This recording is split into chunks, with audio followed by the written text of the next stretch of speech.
I'm not exactly a big fan of kind of the weird bugs that I have to deal with, but it's all good. Okay, so let's go ahead and I'm just gonna kind of cycle through these really quick. um, there's some of them here that I'm particularly curious about. So let's go for something very different than what we normally do here, which is I'm going to this is from John Zumwalt, I believe. I'm going to download this really quick and then show you guys because I know that we do a lot of anime here. It just kind of comes with the territory of of doing a lot of just at least a lot of fandom stuff. We see a lot of like anime inspired things, and I love seeing the stuff that diverges away from it. Right, like here's Fractal Bob doing some really amazing alien work, like alien space work and whatnot. Honestly, this is probably what when people imagine like what a like anime waifu would look like in real life kind of stuff. I kind of see this kind of weird alien world, because all the proportions are wrong. Very very fun. Look at the zombie apocalypse. Ah, that's so cool. Um, so what I'm gonna do is I've downloaded some of these here. I'm gonna drag this and I think this one here. Yep. All right. So we got this dude here. You notice that I just have these two images to work with here. John Zumwalt. Thank you for Zumster. Zumster. Yes, thank you so much, Zumster. I appreciate that. Um, this is a fun character for us to explore. You're welcome to hit /share on the result that you got this from within VC Create, and we can essentially go from there. If you wanna bounce off your original prompt, okay? So you notice that iTroll for you is already grabbing the two images and attempting to do a blend here. And what we want to do first is we want to kind of get as close as we can, because I'm under the assumption that you guys, not everyone knows how to draw, not everyone knows how to make original art, right? So I'm going to assume that you found this picture and that you want to make a character in Midjourney like this. This is a step that's only needed if you didn't generate the character, right? What is it? Zumster said, he is my friend, face swap to Hunter S. Thompson. That's funny. That's awesome. So what I'm going to do is grab those two image links. These ones right here.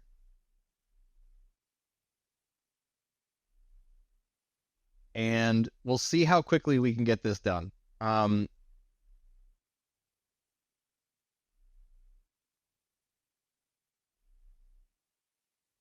Nice, nice.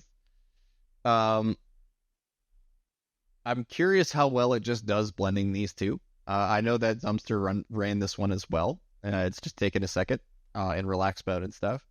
Oh, there we go. There it is. So we have an image blend of like a mostly like this character. I like the gun in his hand, honestly. So I'm gonna upres this one. Yeah, it's like this, like those like little mini pistols that the women in the Wild West used to have, right? Like they would hide it in their like prostitute garters and stuff like that. They would like pull it out and then if you didn't pay them, like that's the kind of gun that I see this character carrying around. Just why not carry a tiny ass little gun, But what we're gonna do here is we're gonna do a custom zoom, and this is the one I did too, by the way. You can see that they're so similar, right? It's fine if we just do an image blend to get us there, but we want to hit custom zoom, and then we switch the zoom to 1, or somewhere close to 1. That's fine. Wait, I gotta play this game. Yes, exactly. This whole scene, tiny guns, tiny bullets that don't do anything. Perfect. Yeah, you're probably more likely to die from the lead poisoning than you were from the actual shot. You know what I mean? From those little things. So, but we mostly want to do though is we want to expand the canvas so that we can create those multiple expression sheets, right? So, what we would do is write zoom, we set that to 1. Set the aspect ratio to 3 too. And just to give us actually a little more room on this prompt, because he's so close to the top and bottom frames on this, let's do 1.3 just to show you guys that. But just to get started here, you could see that Zumster, I believe, already did one. Yeah, so he already did one here. And the difference I did with the zoom at 1.3 is it's going to give us a little room on the bottom of his feet and a little room on the top of his head. The more you guys zoom out, the less accurate the multi-poses, multi-expressions works. And that just has to do with how much image data, like how much resolution that's there, I think. So by me applying that zoom, I actually probably make our results deviate more. So if you are not getting the diversity that you want to see, like it's just super derivative and really plain, then you want to zoom out a little more before you do the multiple poses, multiple expressions prompt. Okay. So you can see here that I've got one that I do like the fourth one a lot because there's no shadow, or at least the shadow is very minimal. That means that the shadow isn't going to encourage characters to be standing next to each other like there's a ground plane. So instead, what I'm going to do now is vary region. Let's highlight the area here. Boop. Boop. Boop. And the top of his head. We don't want to get too close, otherwise it's going to give him a toupee or something. Okay, let's do that. And then I'll change everything in the prompt just to say multiple expressions, multiple poses. Now, the difference between this one and the one we did before is you'll notice that we are not in Niji 5. We are in version 6. So, depending on how the results come out, we'll take a look and see what we got here. In terms of whether or not we need to switch to Niji 5 in order to get the results that we want.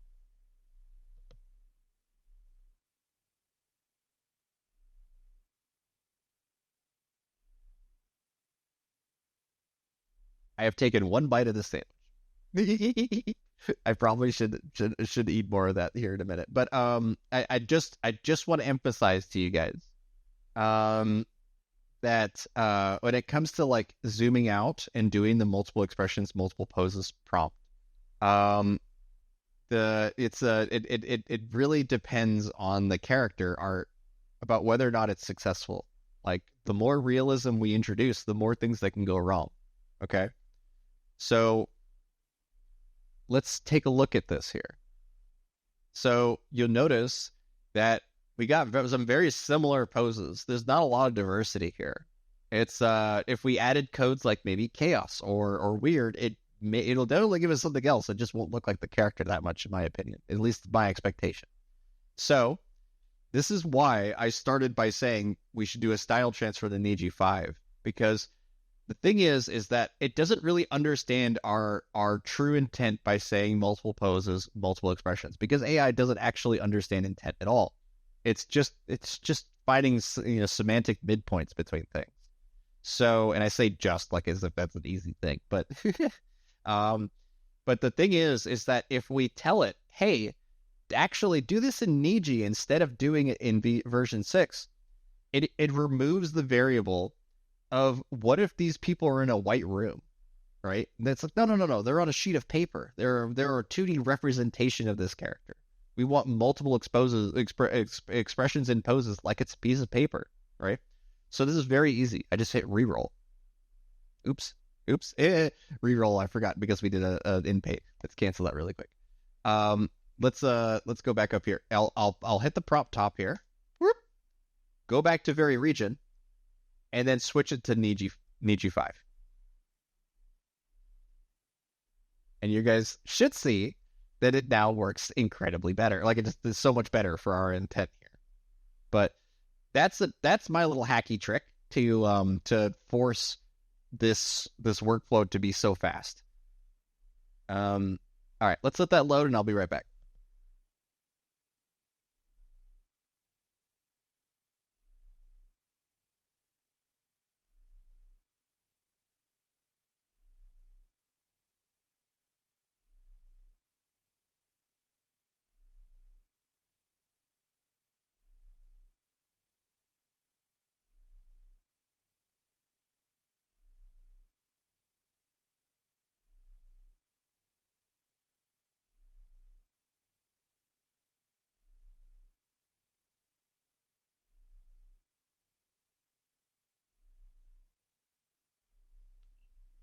Yeah, sorry about that.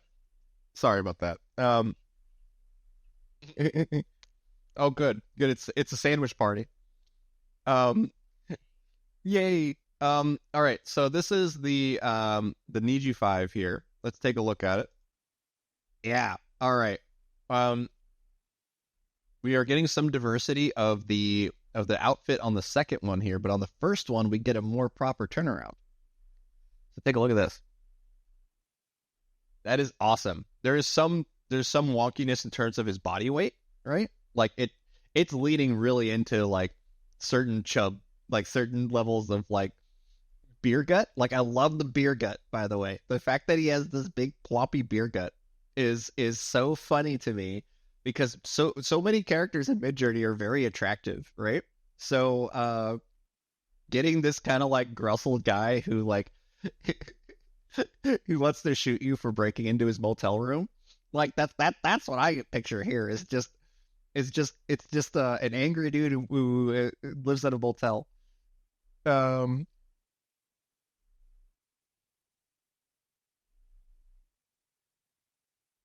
really, really, that's too funny.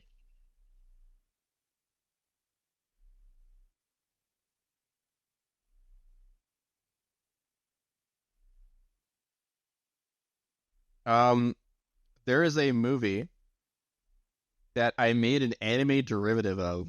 That let me just pull it up here really quick. And this character is kind of reminding me of some of that too. Let's see.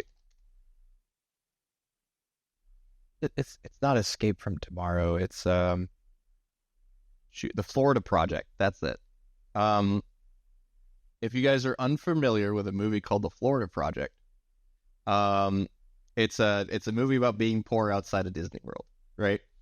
And so this character I can easily see being a injectable kind of storyline plot that you can do for that. But it's shot in a way that's like really against Disney's wishes. Like they yeah, it's I really recommend that film. So the thing is that Midjourney knows about the Florida Project. That's what's so trippy to me, and we'll get into the character here in a second. I know there's a bit of a B-roll, but I just want to show you guys this. So the Florida Project, um, and I'm just going to need you 6 on this, and we'll see 16:9, and then I'm going to write. Yeah, let's just leave it at that. We don't even need to write anime screen. Oh, oops, I forgot to put an aspect ratio on that. Hold on.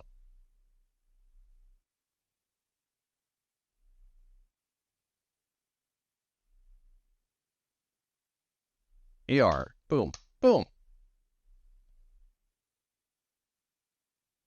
All right.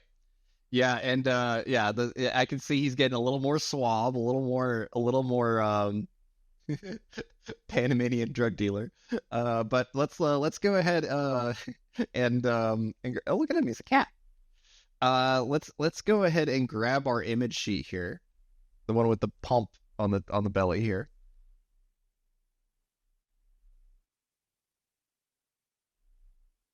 And then we could also work with this one, right? Like if we really liked some of these close-ups, which some of them are pretty rad, but they also introduce beards and other weirdness.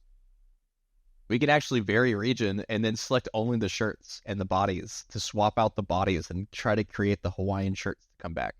To show you guys that, let's do a vary region. And he's got let's just take out everything that isn't a Hawaiian shirt. Okay. And you'll notice that I'm not going to change the words of the prompts at all. I'm actually going to provide no deviation or variation in my prompt whatsoever so that it just looks at the images. It's not introducing new elements that are outside of this like latent space of this prompt. So and I know that Bay and I use latent space kind of like as a almost like a place you can go. You can't go there. It's a it's a bunch of noise.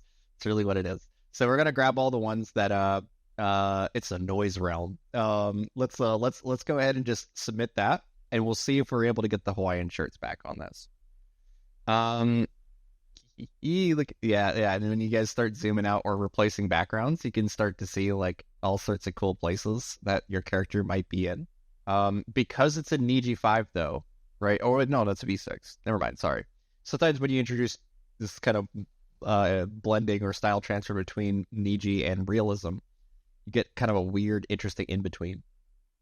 So, you can notice here that with the Florida project, it didn't really get me what I was looking for, but it does evoke the kind of feeling of that movie, which is the pink and blues. There's so many pink and blue elements in the film, and it's so pretty, right? But it's all about being like ridiculously poor outside Disney. Okay, so yeah, very very very fun to see this sort of result.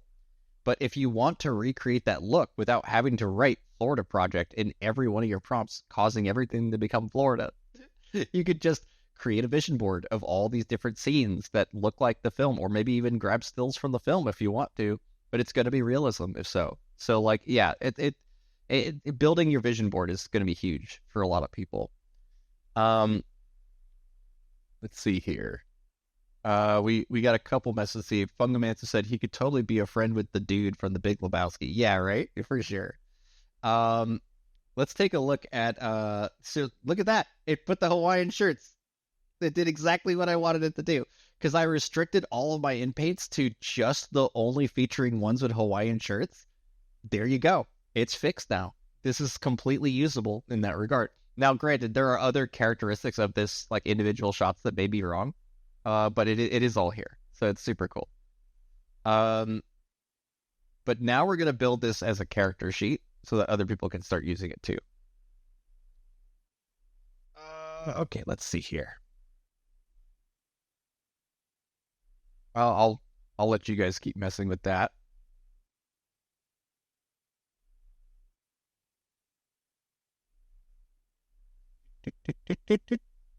Sorry, there's a lot of stuff for you guys. Look at that little ducky. It's next to an orc. Let's see. Where's there it is. Okay. I'm gonna drag this down to Photoshop here. Upscaling doesn't really matter too much, by the way. Like we're injecting things, and there's gonna be a lot of variation in between those. So it's like, if as long as it's a high enough resolution to where it doesn't become pixelated, you're good. Okay, so let's do this here. I am gonna go to full screen. I'm opening up Photoshop here.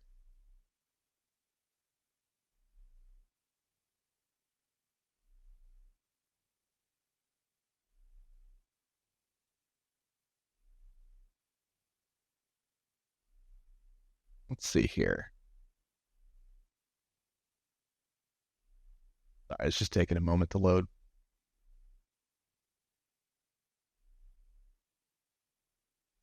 Okay. Come on, Photoshop. You got this. You got this. All right. I've noticed that my computer has been slowing down real good when it comes to loading up some of these new bigger things here. But let's go ahead and grab that image here. Copy. I'm going to make a new canvas.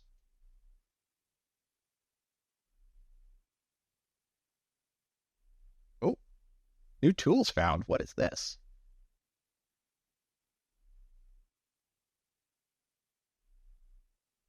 Okay, sure.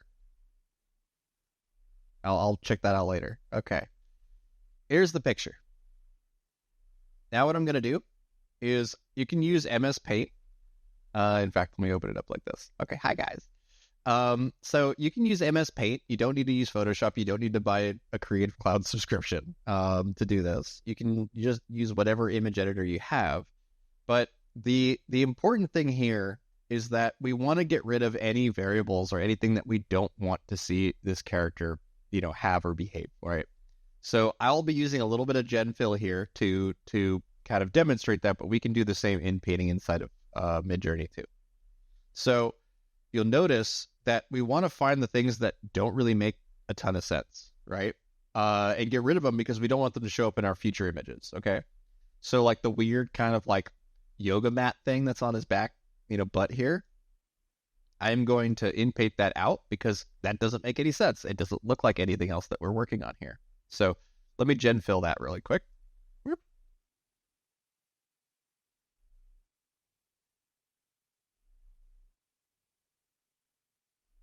And Zalani said, I started using Midjourney in the beginning of November last year, and yes, the prompt battles are very fun.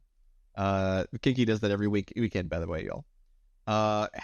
Have only joined 2 times. Need to join again. So fun to watch what everyone creates, right? And that's part of the fun that we have here too. Now, granted, I tend to move away from the stream sometimes to really get this done, as a little like educational thing here. But my favorite part is watching everything you guys make with it. It's so cool. So I kind of like him with the hands up like this because look, this is evoking that the shirt should like move with his hand movements, like being in it. I don't know if Midjourney is really going to understand this intent, right? But if you think about someone who's wearing an oversized Hawaiian shirt, right? Like they're trying to put their hands in their pockets, and sometimes it's just like sitting on their hands, right? I could see that. He's got tattoos in some of them, and the tattoos are missing in some, so that might cause some problems too. You'll notice that the watch is not continuous either. So these are the elements that we want to keep an eye out for. And the more similar all of our images are without being the same, like you're not like grabbing assets from one and then moving it to another, the more similar they are, the more reliable they're going to be. So if we now kind of take a look at this here, I want to see if I can get the shirt, his undershirt here. No, we can keep the undershirt. It's fine. It's not a big deal. I want to get rid of that watch. Boop, boop, boop. And if we need to, we can actually get rid of his tattoo on the wrist here. Because the reason I'm recommending getting rid of most patterns, like we're going to try to wing it with this palm tree pattern here. But most often we are trying to avoid patterns because they will randomize heavily in the results. It's a lot easier just to have that pattern already ahead of time, prompt a guy with an orange shirt, and then, paste that pattern back in. You won't get the dynamic folding that you're seeing here, but it's a way easier and way more reliable to do it that way. And it just takes a little bit of traditional skill to do it. So you can see that with that first result, it's fixed. I want to find one where the highlight isn't too strong. So I would say, I know it's a little old, decrepit, but I definitely appreciate this arm the most because it has the least amount of blowout. You notice there's some blowout at right at the top of the wrist here. A little more blowout at the top of the wrist here. No blowout. We want the one with no blowout so that we get as much even lighting as we can. Sometimes you'll want to make results where the lighting is very harsh and make an entire version of your character where it's like overhead lighting or whatever. If you really do need to have that sort of like crime investigator, detective look. The last thing I do, once I've determined that there's no more real continuity issues, I try to remove the shadows particularly because the shadows create a floor plane on whatever you're prompting. So sometimes your characters might, behave a little differently than you're expecting them to because there's a floor plane shadow getting in the way.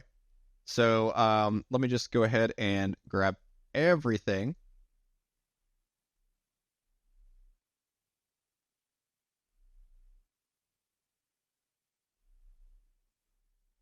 That is slightly green.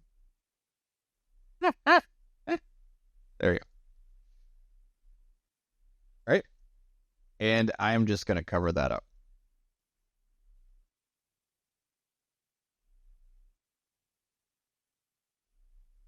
Okay. Good. Same with this. Oh, look at this. He's got some screwed up toes, let me tell you. Let me do him a favor and clean up his toes a little bit.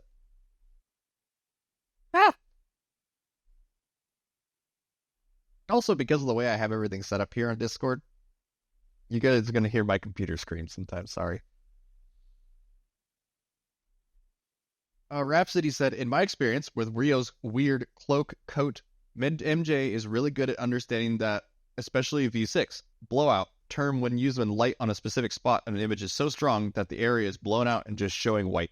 Right, right, right. It is certainly true that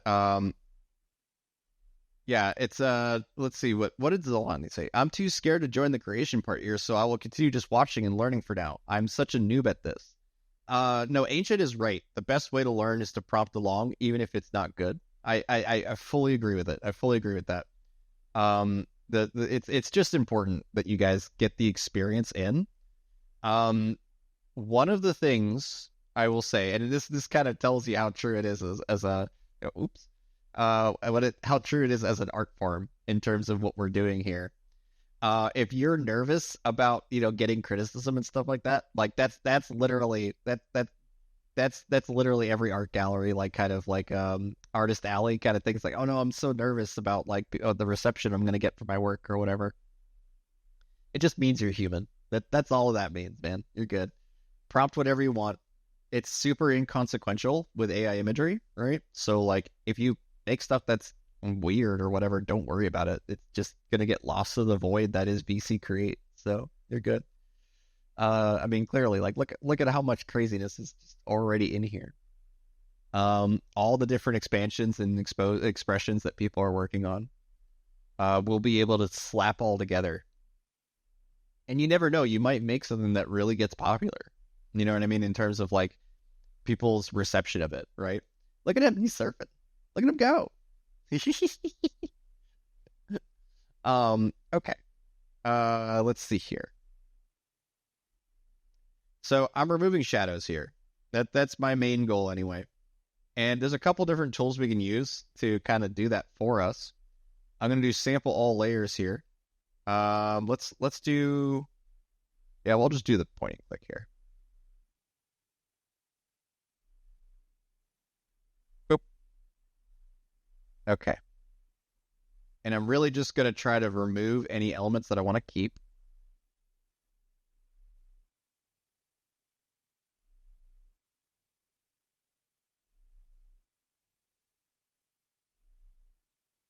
And I guess the key thing to understand about this is that what we're really trying to accomplish here is more, predictable results as opposed to like, oh, it's going to work every time. If it worked every time, the results would be incredibly boring. There is an AI company, I won't mention their name, not because I can't. The majority of you guys do not care if I do. But the reason I don't is because they've been advertising character continuity, and I just don't want to dog on something that I don't really know much about it, right? But when their advertising of character continuity, it just look like Photoshop cut and paste. You know what I mean? Like there was no diversity. There's no interesting. There's nothing interesting that was coming out of it. It was just, oh yeah, it's my character standing there. You might as well just use Photoshop at that point, just to crop a bunch of images that you have, ahead of time. I was not seeing any of the dynamic posing or interesting sort of like, complexities that we were able to achieve with Midjourney. I wasn't seeing any of that. So, yeah, I would personally be a little cautious to when it comes to like, especially some of the promises that get made about characters, and it's like, oh, it's the holy grail, like we do it better than anybody. I just, the only one who could do it well is you. That's really what it comes down to, is that if you don't make good choices, if you don't have an artistic eye, if you, so on and so forth, you are going to end up in a place where you don't even notice that his sandal is screwed up here, or that the character, that you don't have the expressions necessary to show that emotion. Or maybe you can't even see the expressions on people's faces well, and it's just a personal limitation. There's all sorts of factors that go into this. And so when a company promises, oh yeah, no, it's all automatic, I would cast a lot of doubt on that, honestly. A lot of doubt. They looked incredibly boring for the results that I saw. Okay, let's go ahead and try to fill in the top of his shoe here. Bieber said I got him laughing. I don't know about what. Wait, that's exactly who someone who's not a human would say. Yeah, right? Yeah, there you go. There you go. Okay, look at that. Quick little in paint, top of the shoe. You guys are probably wondering, if you are not familiar with Photoshop beta, how am I able to get the continuity of this? And it's because I'm not writing anything in the prompts. I'm just hitting the button. I've pissed off more than a couple artists by saying that, like, the thing to do is to stop trying. Like just highlight the thing and hit the button, and then it'll figure it out for you. And the reason why that works so much better is because they don't understand the basics of what image prompting is, or sorry, what prompting is. Every time you add a word, it's like adding a new ingredient in this smoothie that I'm currently drinking.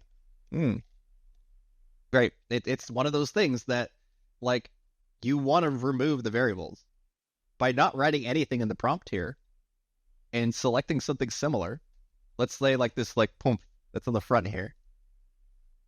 It will not add any weird elements to that. Zolani said, "What's the difference of using an image link as a reference and using sref?" Well, an image blend or image blending is what's done by default. Whenever you put a link in there, the sref is the new thing that lets us basically make a like not a derivative of that exact image, but make a derivative that's based off of like the core elements of that image, like maybe the line weights or the hues and the composition. There's a lot going on to sref. Okay, cool. And you can see, because I didn't write anything, it was very easy to just plug and play, clean that up. I love Photoshop beta for this. You can do the same thing with Midjourney, where you highlight an area and you just say, like, if say you're working on a comic and you just want to fill in some ugly area or some weirdness, just write comic panels again, and we'll do the same thing. Okay, very cool. So the thing is that he's a little paunchy, he's a little plump in this one, and I don't really know if it's just the perspective or it's me looking at this, but I do very much want to kind of stretch him a little bit in a way, because if you notice, if I drag the ruler here, look at his belly line. His belly is in the wrong spot on this image, or maybe it's only wrong on the pump here. Let's just say it's only wrong on his beer gut here. It'll be a lot easier to fix than fixing these two because it's all on the inside. So what I'm gonna do is let's grab that beer gut. I'm not going to take it away. He's going to keep that damn beer gut. I think it's too funny. But what I'm going to do is, it's an adorable beer gut. It's an adorable addiction. It's all good. Let's go ahead and let's copy this. Make sure that we got a copy of it. Yep. And then let's delete this. And then I'm going to paste it in place. So now I have a little asset that I can move around, right? And I just compare the other bellies and bring it up to be about where it is. And you can actually use another ruler if you want to kind of line that up and go like, oh, okay, his belly actually is way up here to be in line with the rest of these, right? Rulers really come in handy for this purpose in particular. So I'm just going to scale this down here and bring it in like that. Let's actually bring it down a little bit. It's a little too aggressive of a belly in my opinion. Let's go for like this. Okay. So the thing is I could just work with that, and the hackiness doesn't really matter that much, right? But I can't. I can't just leave it like that. So I'm gonna use quick selection here and turn off sample all layers, grab the white space that's here, and throw that in. But then I also want to take him here, select the area nearby this. Let's turn off sample all layers, and then grab this. Now we have a line that represents the edge of his Hawaiian shirt here. And I'm just going to grab the belly again and delete that. And you'll notice that when we do this, sometimes it'll add a seam line, right? Like you see this line that's coming down here. We can get away with just doing like a 1 pixel punch to the left. That would probably be enough to do it. Let's take a look. Yep. It's a little weird at the top here. So let me get this. I'll just rotate this a little bit. Push that out again. Rotate it back just a little bit. Yeah. I'm doing very minor changes there, but there you go. All right. He doesn't really have much of a beer gut in this one. So the last thing I'll show you guys inside of Photoshop beta is that if you're generating stuff and you want to make stuff that's super derivative of what you're working on, right? You want to make sure you work on the top layer. So you hit add new layer at the top. The only reason I hit add new layer is out of habit, by the way. You don't really need, you just need to make sure you're at the very top.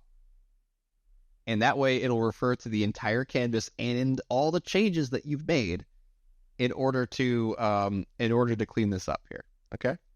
And in the same way, Midjourney is the same. Like Midjourney is the same way only because if you highlight over everything that is wrong in your first go, you're far more likely to get stuff that looks like what's right about your image. So just be aggressive when it comes to that some of that inpainting.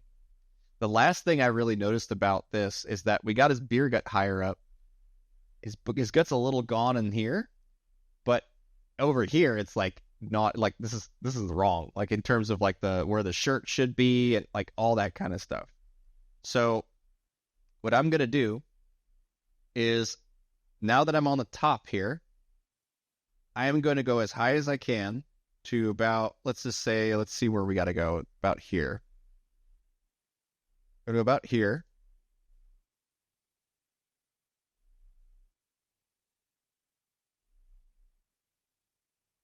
Okay. I'm going to get rid of everything that I know works. So like, let's just do right above the shirt line here. Right below the shirt line, sorry. And then I'll hit Gen. And we'll hopefully see a beer gut a little bit hanging down there with a belt. Unlikely, but we might.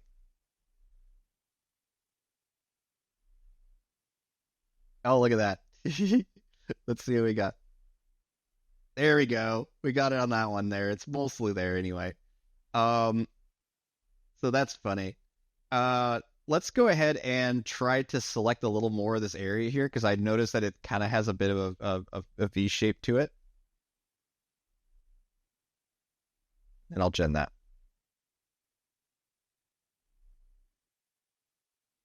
And because my ruler is here, by the way, it's going to like magnetically attach to that ruler. I might need to get rid of that.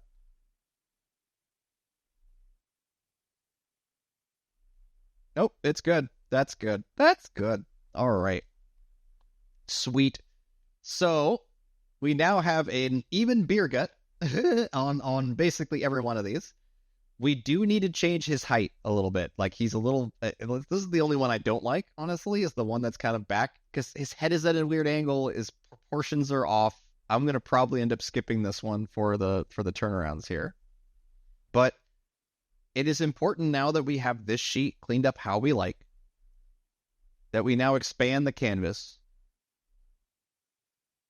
And there's been so much work being done behind the scenes while I'm doing this from you guys that now I should just be able to grab all the work you guys did to create and finish off this sheet. So, let's see here. We got a question here from Zelini. What's the okay? Yes, I did actually already answer this. We're good. Okay, let's go ahead and check out some of the other stuff you guys have done. Oh, fantasy sets. Okay, there we go. I am just gonna find some expressions. I love the serpent, by the way. That's hilarious. He also seems like this would the first surfing session would just knock him out, and he's gonna go back to his motel room to smoke cigarettes.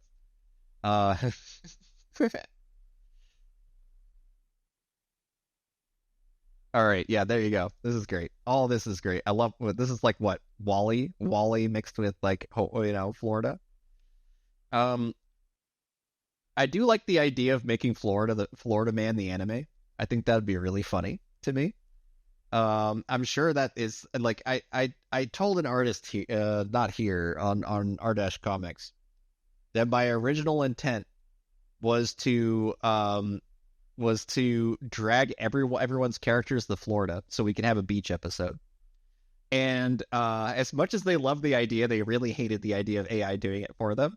So I'm just gonna pitch this out into the world again.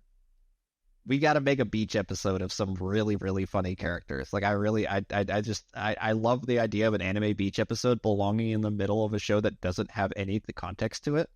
Like it's like I don't know, like watching like The West Wing and then suddenly there's a beach episode. Something like that would be really funny to me. But what I want to do is grab some of these expressions you guys have done.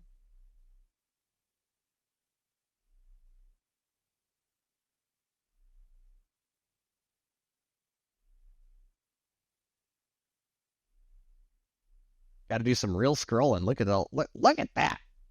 Look at that. He's got some thighs. Ooh. Let's see here. Okay, there we go. Here's one of the expressions. Cool. Um, Out of all these, I want to pick the one. There's one with a hat. Unfortunately, I'm going to get rid of. And there, a lot of the angles are very similar. But let me see what changed in between all these runs here. Yeah, I don't know. It don't matter. Oh, that's right. This is all just outfits. This is all just the shirts. Okay. So let me do the second one here. Look at all that scrolling.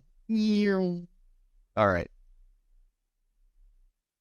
Huge beer gut and belly. Nice. Nice. I gotta admit though, like I'm gonna upres this one because I really like um the artist for Lilo and Stitch. Let me grab their work really quick. Like the art director for Chris Sanders. Okay.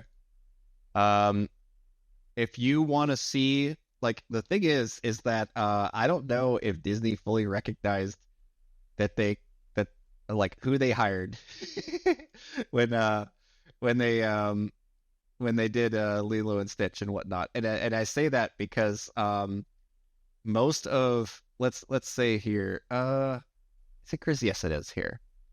Um, he does a lot of like voluptuous women, like these kind of poses, right? Like there's a lot of you'll notice instantly it's Lilo and Stitch, right, in terms of the art style. But his approach to drawing anatomy is so fascinating to me that like my wife has one of his books specifically for posing in anatomy. So like let me see if there's another like he's got a whole like mermaid thing that he has gone into, like okay, trying to build mermaids and whatnot. Like super super cool for I'm just trying to find one that really sells what I'm talking about though. It is quite funny how uncomfortable some people get with seeing a character like something they're very familiar with, right? Lilo and Stitch. But to have it be a very very pretty, very suggestive image. Let's just put it that way. Um, the anytime that Midjourney does this, where it has the exaggeration of body form that is more realistic or otherwise like anatomically diverse from skinny twigs of characters, I love it. I just love seeing anything that gives us that interesting diversity there. What are you doing here, Valkakis?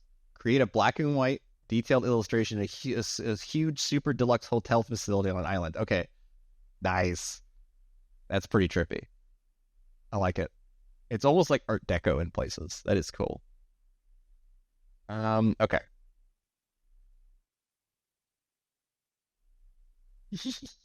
I love how I just exaggerated the beer gut so much. All right, this is what I'm looking for here. I'm gonna copy this. We're gonna pop back over to Photoshop here, and we are just going to paste. There you go. Okay, I guess we worked off of a 4x earlier in terms of the upscaling here. So I'm just gonna drag that down. We really don't need the resolution.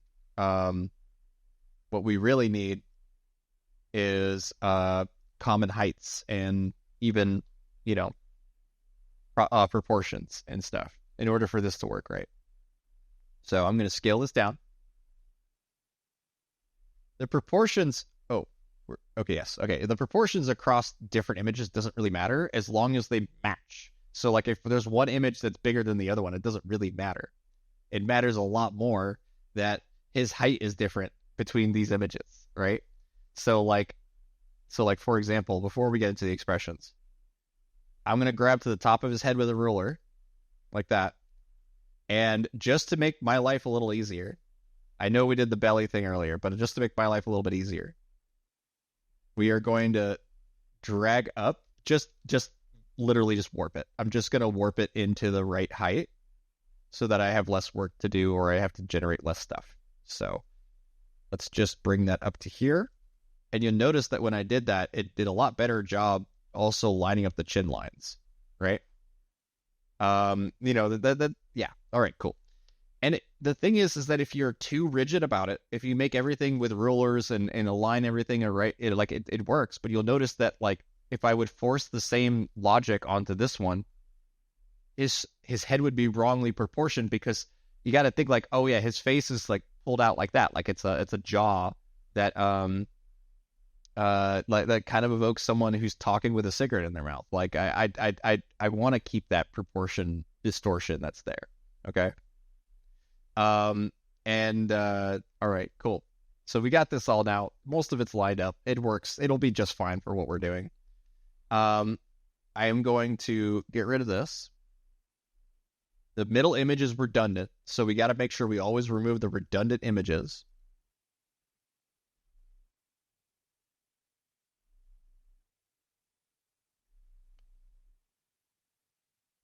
And then we probably going to inpaint a few details here. So he needs his little his little ponytail here.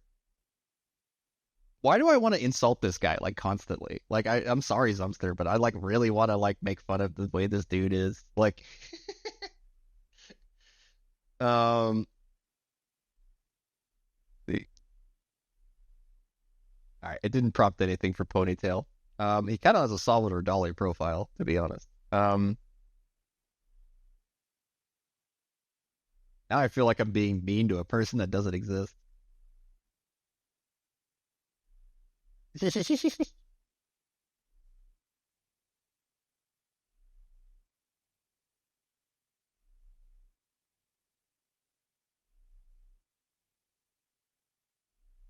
All right.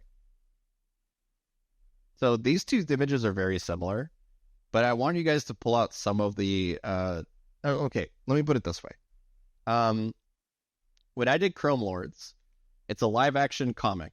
I had to work with live action stuff, which is like really, really tough when you get to the nitty gritty of it. And the reason why anime characters are so freaking easy is because there's not only a lot of conformity and commonality across different anime characters, but more importantly, there's not a lot of variation in lighting, and there's not a lot of variation in color and hues across an entire scene. And when it comes to humans in real life, there's a lot more variables, and those variables have to all be considered in some way. So I want you guys to notice this about the two faces on the bottom here. The face on the right is kind of like an overhead light, right? Imagine like he's getting, deliberated by the police in a detective room kind of light. On the left is more like an outdoor light, like he's like walking down the street or something like that. You'll notice that, yeah, he's a little darker and pinker on the detective one or whatever on the right. But more importantly, if I set the wrong shadows or the wrong lighting for this character in the scene that he's in, it's gonna look weird. It's gonna have some offness to it. And so when I built Chrome Lords out, I literally had like 3 different lighting scenarios, from like overhead light, beauty light, where it's just where everything is kind of lit straight onto the face, and then an undershadow light to make it spooky. Like, I wanted at least those three lighting angles, as well as, so basically when the more live action you go, the more likely you're going to be saving alternative versions of your characters, from like my character in a dark room or my character in an overly brightly lit room. You don't have to worry about that as much with anime, because you can literally go, okay, yes, like this is red, and then suddenly everything is just drawn with more red in it, like that kind of stuff. So yeah, and that's what clip drop is perfect for. Yeah, absolutely. Like a Bay's suggestion of clip drop is awesome for that. So when that uploads later, I'll be sure to kind of demo into that really really good. Oops. Okay.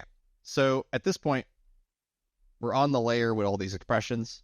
Oh, sorry, not expressions, but just kind of like angles and poses. There's no real expressions inside this one, but we can exaggerate the expressions later. The main thing I'm kind of pulling off of this, though, is the cowboy shots. So we can come into here, up-res that, or just take that. Let's go ahead and grab this one.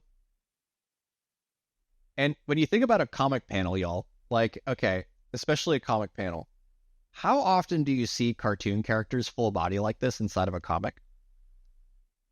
Like that, it's a real question. Like it's actually something that that I think a lot of people kind of overlook when it comes to this stuff. But I'm going to show an example from a friend of mine. Okay. So let me pull it up here.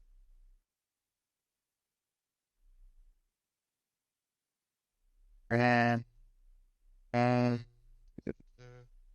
we go. Just a moment here.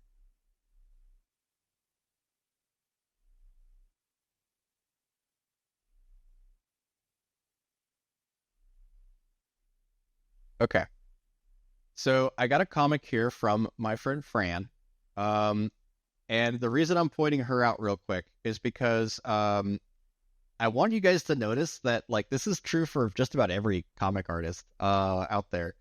The You'll notice that the characters are not full body.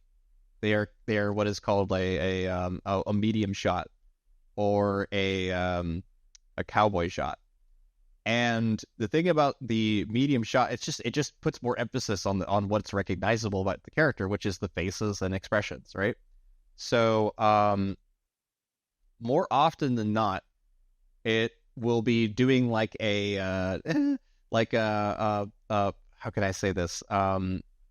Like more often than not, you're going to be focusing on medium to close up shots rather than full bodies. Because if you inject a full body into like a similar comic like this, it's not going to look like a comic anymore because people are just being trained to look at these kind of, table up shots like this chest up shot. So, yeah, that's why I include both medium shots and full bodies in my sheets here. So, if we kind of zoom out here, I have the medium body. So this is like if this was a comic, it would probably be more likely referred to this than to this. In terms of the construction of a comic. But for the sake of just kind of getting through this, though, I do want to get one more, one here, and we'll just save that out really quick. And then I'm going to get rid of these. I just really want to focus on these ones for now. And the thing is that we have no expressions on him, which is fine if your character is not meant to have any expressions. Like if you're just making a goon, right? Like just he's a goon, he's gonna die, whatever. He's a red shirt, that kind of stuff. If he's just a goon, then you don't need to have all those complex expression sheets. But if you want to have emotional range for this character, you're going to need an expression sheet that reflects that emotional range. Okay. So whether it's sad, happy, whatever, you're going to need to have all those expressions kind of lined up all the way around. And since that takes time, and I know that people are probably, they understand that, okay, I'm prompting for sad expressions. I'm prompting for happy expressions. Just doing that would region in paint. I'm going to show you guys the final result of one of them here. Let's see here. Let's go to my Discord here. And I'm going to go under the... oh, shoot. You know what? I probably need to upload it. Okay, I'll just use Michael's. Michael's is fine. Okay. So, I'm going to full screen this so you guys can see it.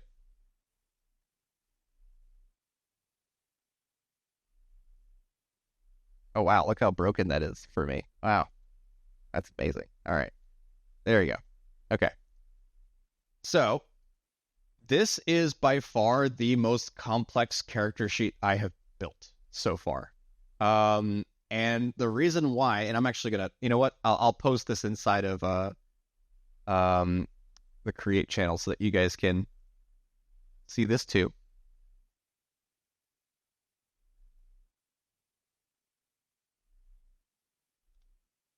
So if you want a good, like, thorough, or at least I say good, like I'm patting myself on the back here, but if you want a really thorough, like, character sheet that covers the bases on expressions, this is this is mine. This is the one I use for Michael. You'll notice that Michael has tons of minor nuances, and the thing is that I'm not prompting for these.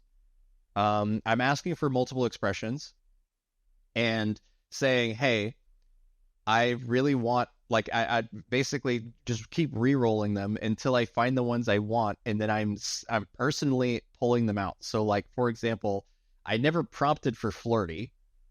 It just, to me, that kind of looks flirty. I never prompted for competitive. It just looks competitive to me.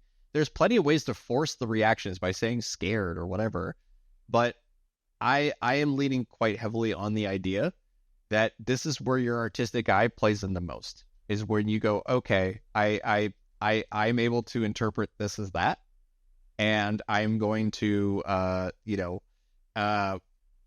always have that style now because that's how I interpret it.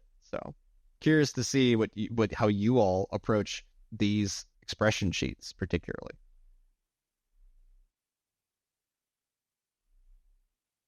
And on the right here, you can see that some I have his turnaround, but notice it doesn't dominate the prompt at all. It's just here's a quick turnaround, side profile, blah blah blah, and then so a couple action poses, which we'll get into next, and then all of the expressions.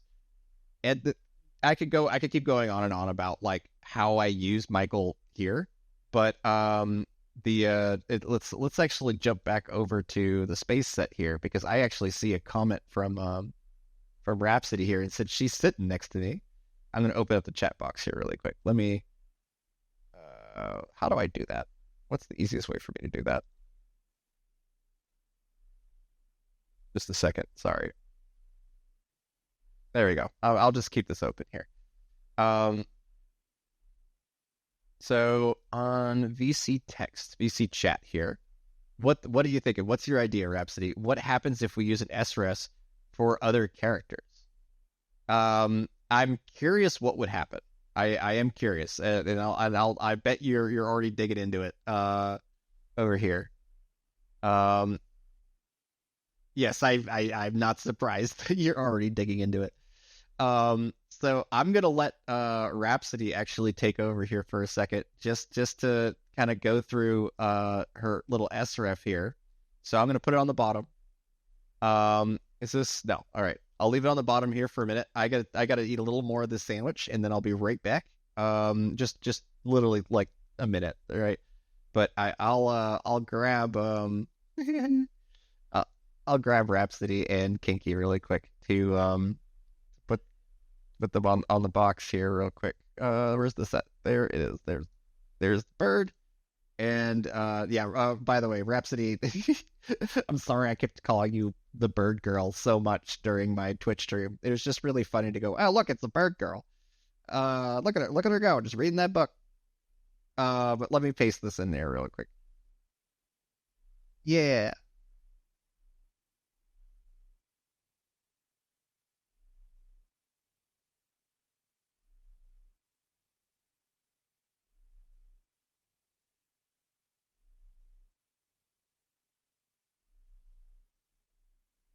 that is just the picture though. Oh, let me get the book real quick for you guys. Yeah, let's get her on stage here.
It's actually quite funny.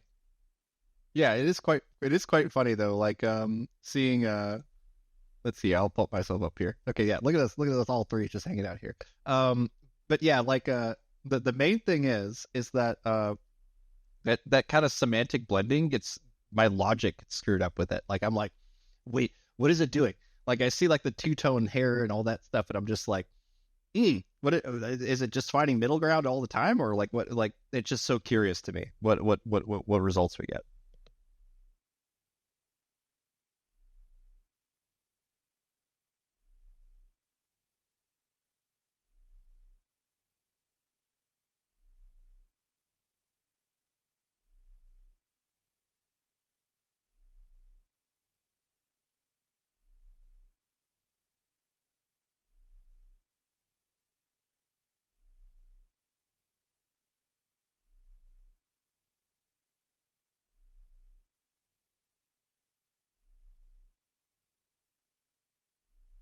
Nice, nice. Yeah, like yeah, and anytime you're doing that where you're like laying over the same image again and again and again, it's to me it's like it ends up being like it for style transfers makes total sense. But when you're just doing variation subtle and you lap the same image over itself, it does some weird stuff sometimes. Like it'll make things like particularly blobby or odd. But doing a style transfer to do it makes total sense because you're kind of just changing the formula. You know what I mean? As you do it. Um, because we're working within a different data set. That's the way I interpret it anyway. It's kind of weird that I can like lean in and whisper in your ear though. Like that, like isn't that kind of like odd? Like, okay, all right. Yeah, yeah. let's uh, let's let's move on a little bit here. I do think this is really cool though to use the sref of the character sheet in here. I wonder what would happen if you used a more like segmented version of this sheet, right? Like where it's only a couple expressions and a full body, right? I think you probably get even more function out of that. So we'll take a look at some of these results here. I'm loving these like Miami Vice like GTA covers. That's what I interpret it as. Um okay. All right. I'm gonna move you guys down here real quick. Let's goodbye. It's good to see you guys. Yeah, thanks for coming up on the stage here, Rhapsody. I know you probably didn't do it willingly. uh okay, good.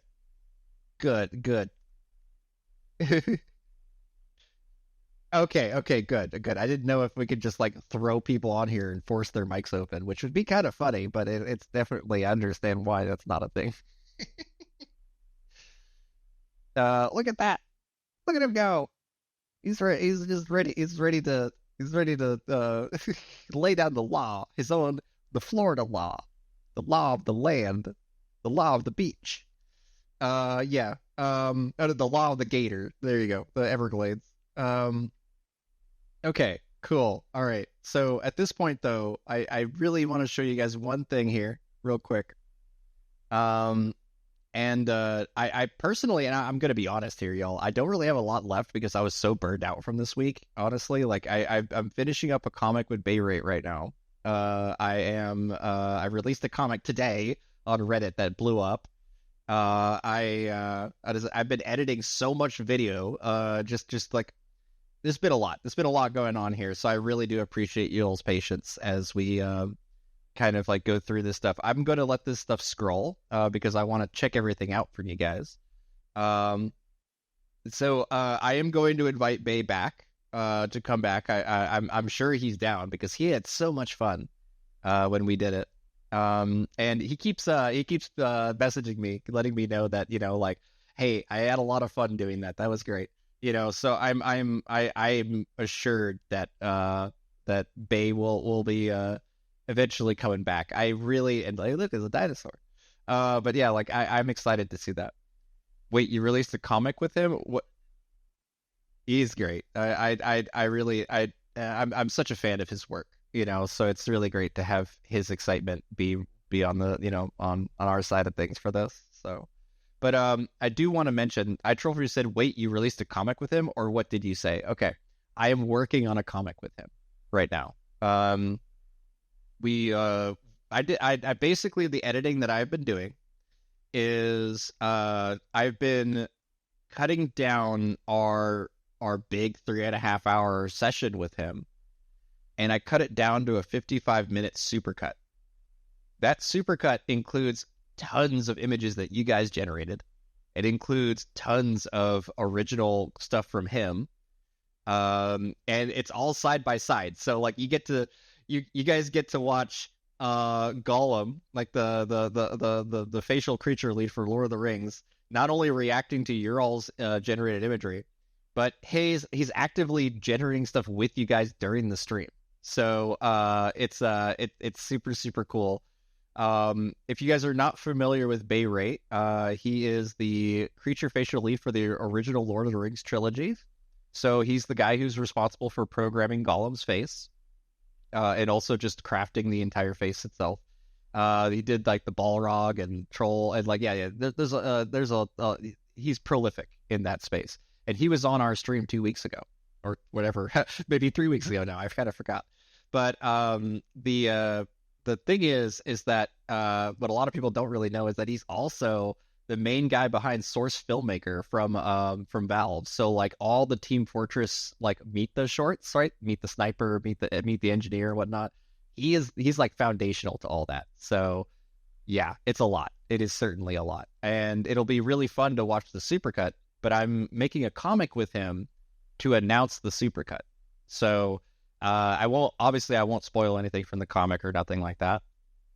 But the supercut is particularly exciting because like not only do I feature a bunch of your all stuff and our stuff, but I feature the whole character continuity tutorial too as an updated like speed run of it, so everyone gets caught up at the same time too. Yeah, super super cool. And yeah, that's Bay's Insta and YouTube. I'm sorry, that's his YouTube channel, and his Insta as well is something I would recommend following. His name is Spiraloid online. So very cool. And I'm just loving all these results. We've only gotten to the Art Deco, like the Art Deco style black and white that I was commenting on not too long ago. So there's plenty of other stuff from you guys here. Every time you see it kind of glitch out like that is Midjourney reloaded. I think it's actually reloading the same images again. I think every time that it blips out like that, it's we're scrolling through the same images again. It's just lagging a little bit. So I'll just keep scrolling a little faster here. See if we can get past this a little bit. But look at all this stuff, guys. You guys have been just hamming it out, rocking it out on this. We're gonna do some action poses with this character sheet here. I have no idea where that character sheet is now. There it is. Oh, yeah, this one here. Let's go with this. I just happened to be at the right place at the right time for this here. So I am going to zoom out of this again. Okay. But you notice it says multiple expressions and multiple poses is still in the prompt because that was the in paint that we did to make all these. If you zoom out, oftentimes without doing anything, it just does exactly that again. They'll just put more expressions, more whatever. And because we have multiple references inside the image, it's more likely to be accurate as long as the in paints are accurate. So we'll scroll all the way back down. There's a jump to present button I'm going to hit. I love jumping down and I have no idea what is going to be there. It's like the equivalent to like a jump scare sometimes, in terms of like, it's my face or whatever. Okay, cool. Let's see what kind of comes up here. I do want to work on the sloth guy, that I think it was I Troll for You or Fungi Mancer. I forgot which one of you guys sent that in. Probably Fungi Mancer. The sloth wizard I thought was such a fun idea. And wizard postings would go nuts for a sloth wizard all day. Reddit r-wizard postings. It's a roleplay subreddit for wizards. I love it.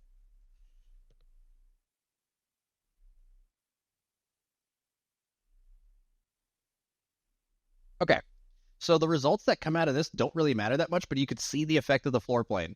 Remember I said remove the floor plane earlier? This is what happens when you don't remove the floor plane. It will try to create all the characters to be standing in a line with each other, and it's especially so with V6. But yes, this is a pretty common result here. So it doesn't matter which one I upres, really, because I'm about to edit it significantly. So what I'm going to do is vary region. I'm only going to keep the ones I like. So let's say I like the kind of open shirt here too. So let's do that. Remember, this is the one where we didn't change his gut yet. Like this, we changed that gut in Photoshop because I was just doing it for mocking it up the sheet anyway. But we have a good selection there. The last thing we need for our sheets, because we have the faces. Oh, sorry, we have some expressions, not a ton of them. We have a couple expressions. We have some poses, some minor poses, really lazy poses, which is what we want for a character with a beer gut like this. We don't want to whatever. So let's do multiple action poses. And I'm going to do 2 of these because I really get it. This is so important for determining the character, like determining who your characters are. You need to be able to say through their posture, because that's their silhouette, through their posture, who they are. Okay? This is actually more important than the facial reactions because we can just prompt, I want an angry face, I want a happy face, or whatever. This is so much more important. So when we say multiple action poses, I'm going to try to represent him a little bit and say multiple lazy action poses. Just to emphasize that there's a beer gut on him, all that kind of stuff. You could have him be a drunken master and be like, okay, even though he has the beer gut, even though whatever, he's still agile. You can do that if you want, which is probably what's going to happen on this 4th result here. But more often than not, it is looking at parts of your image and going, what image can I predict is next to this image? And if it's kind of a lazy looking character, it's a good chance that it's going to do that for you. But your words are going to dominate the response. So if you say action poses, it's going to assume that you want running, jumping, that kind of thing. And we start to lose the character pretty quick. So I'm curious to see the lazy action poses is how many of them are falling over. You know what I mean? Like, because you could say multiple breakdancing or falling while breakdancing poses. And falling while breakdancing is how I make characters get hit in the face, honestly. Because Midjourney is not really, there's a bunch of like reasons why, but Midjourney, when it comes to the hand-to-hand combat, tends to be a little finicky. So the sometimes I will just write, like, let's take a look at this really quick though. Oh yeah, that second one here is pretty good. Because it gives us some reaching poses, like this little reach. He's getting his Bud Light from the gas station. You know what I mean? Like that's the pose I see here. Then I would isolate to just this image and just keep inpainting more and more poses until I'm happy with it, all the variety that this can show, like of this character. So yeah, and I know that you guys are already going to go ham with this, especially Zumster, I would hope. It's definitely fun to go nuts with that. To just say, hey, I want to imagine him in a bunch of different scenarios. What are those scenarios, and what are the poses that they would be using for it? So, like struggling to reach for something might be one for a short person. Like things like that. That's what you want to be thinking about. And look, he's got a kid on his shoulder, but because there's so many words, the character deviates significantly. So once you have your character sheet, you could actually select all of your codes and then, in-paint the character back into these if you're happy with it. Yeah, so there you go. Let's see what Fungumancer said. Yeah, I'm considering your idea of a Reddit wizard with a sloth mushroom wizard. Yes. So let's remind me next time to do that, because I really want to do more wizard posting stuff. I think it's a lot of fun. And also it's one of the very few super AI friendly subreddits. If you guys want a place to have fun with Midjourney, if you guys need an outlet, especially, there's a lot of sad people in this world, and I'll tell you right now, anything that makes them happy, I'm down for.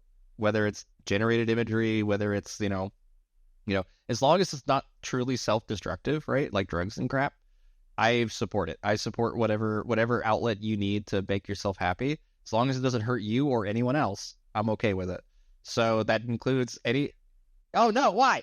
Why are you against people being happy?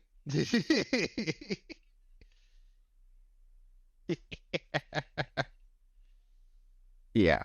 All right.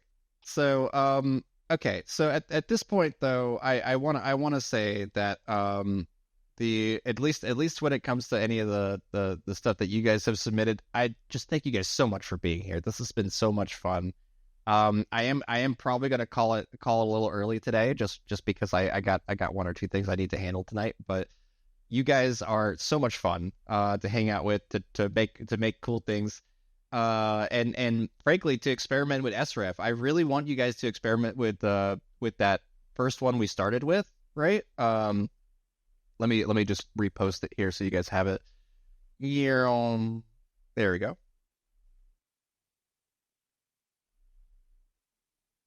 One here,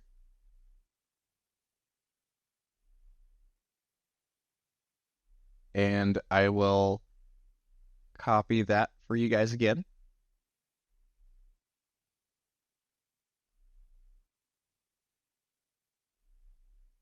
It's right here. Cool.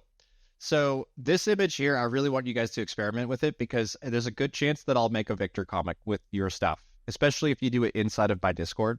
That's because I'll notice it more likely. Um, there is just some really cool imagery that can be pulled off of this one SREF. It is one of my favorite generations that I've made. And I'm just so excited to see what you guys make with it. So even if you're not on my Discord, just send it to me. Just know that if you PM me, I'm probably not going to see it. I have to block a lot of people. But if you're on my Discord, yeah, that's the best way to do it. Just click that link, join up, and when we hit 1,000 members on the Discord, which is coming soon, you guys have already added a couple more. When we hit 1,000 members, we got a special announcement, new channel, all that kind of stuff coming. And I will be doing a Patreon to start supporting some of my bigger project ideas because I want to make proper animes with you guys, and I need to hire artists to do that. So in order to do that, like I know that right now that sounds kind of weird because it's all like, oh well, why don't I just generate the whole anime? Yeah, you can, but the way that I work, the methods that I use, is purposely designed for artists. It's purposely made so that they are able to see their own work inside of a generated imagery and be excited about it. To be excited about it, not to feel like anything's being taken away from them, but to instead be amplified by the imagery that they get. Okay, so I am so gun ho to get everyone on board for this because it means that we can make progress. It means that we can make things together again, and that there's not all this infighting about what tools we use in order to make art, right? Um, and yeah, I'll leave you guys with this because I'm gonna let Kinky come in here and give some closing messages and stuff here for the events. But I do want to say that we aren't making art here. We're generating images. The art comes from you. It comes from something inside of you. It can and there's a lot of people that are going to tell you otherwise. But if I pick up a leaf outside, that's not art. But if I press it between glass, suddenly it is, right? And it's because I put that human effort, that sweat, and whether it's cutting the glass or not, I could have gone to the store and bought the glass, right? It doesn't matter. I still did it, and it's because I did it. That's what makes it art. And I want you guys to keep that philosophy in mind whenever you're talking to people about stuff, because almost everything that people gets upset about now is the words that you use. You aren't drawing an image when you generate an image, right? You're not drawing art. You're generating an image. Just use the right words. Even some of the more mundane stuff like I make this or I made this. Just say gen. I know that seems semantic, but it helps so much when you're talking to people whose lives revolve around the making their art traditionally. It's super important to be able to just kind of find some common ground. So I hope that with the projects that we make together establishes that common ground, that olive branch between people. So let's hope.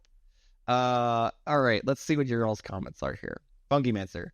Victor creating bridges between communities. Yeah, I would hope so. Some people get really angry at me for even trying to extend a bridge, but it is true that I constantly am pestering people to be more open minded. Niebuhr waving, thank you. It is great to see you, Niebuhr, of course. Thank you from Getters to Victor, Kinky, and AC. Appreciate you guys. Oh no, thank you so much. That's awesome. You're welcome and thank you.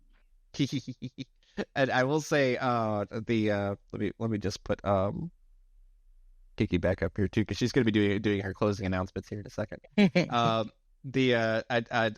do want to thank Waxon. You were only supposed to be here for like 15 minutes. What are you doing here?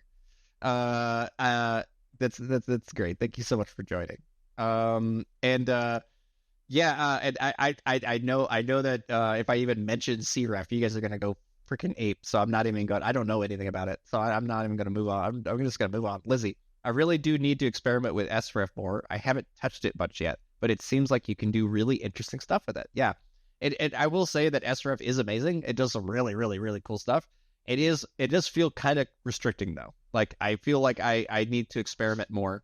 And I didn't even get to the damn vision boards. Damn. It's okay. Yeah, we'll save that for next time. Well, you better stay and do that. Okay. All right, leaving's canceled. If I may intercept here. Oh, you're here. So yes, I'm still here.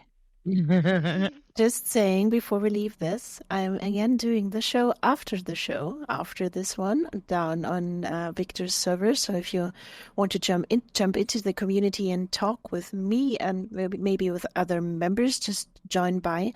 And if you want to see a preview of these nice art boards, I'm open to show them over there. So yay. Yeah. Get yourself over there. We need 1,000 people. I want this project to get started. Yeah, I really do too. It's gonna be fun. But thank you so much, Rhapsody, and I'll see you guys there too. Have a great day. And sorry, I don't want to interrupt you before you're done. Oh no, you're good. You're good. I'm down to let you take over. Here you go. Cool.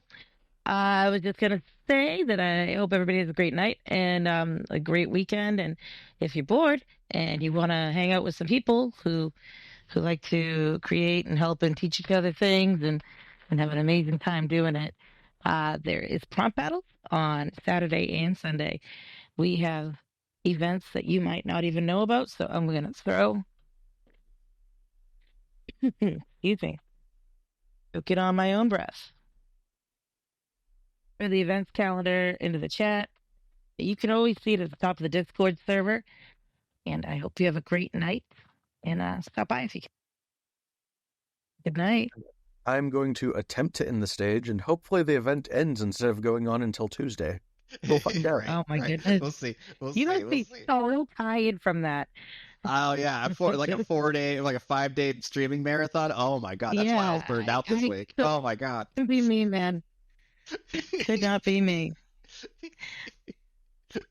All right, guys. You all have a good night. Thank you so much for joining. Have a great night. Hey. Hello.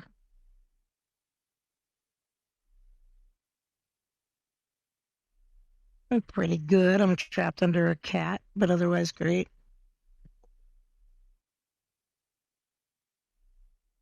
No.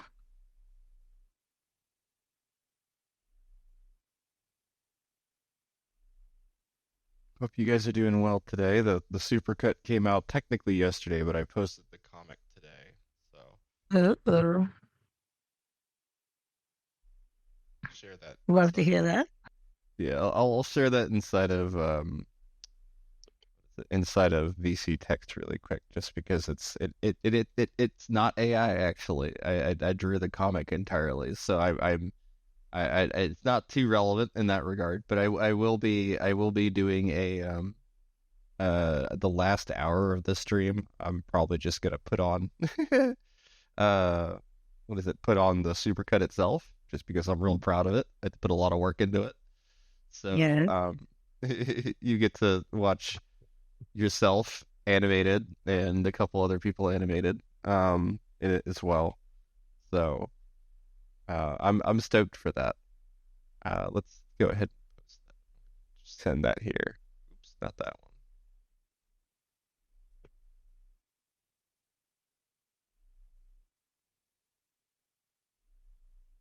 right here. And it's Rhapsody. All right, let me open up my set here. Sorry, I posted right under you. Oh, I'll get rid of that. You're good. You're good.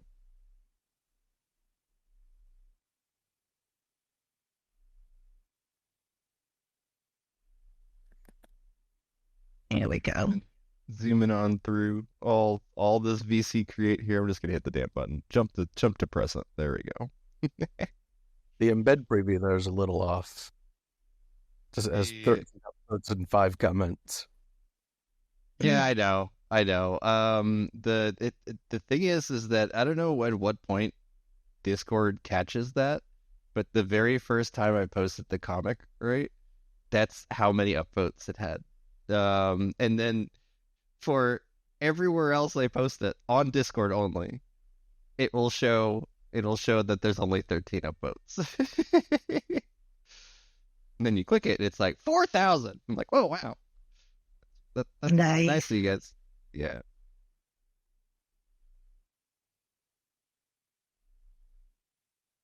It's good to see you, Scalia. Of course, Rhapsody and Lizzie.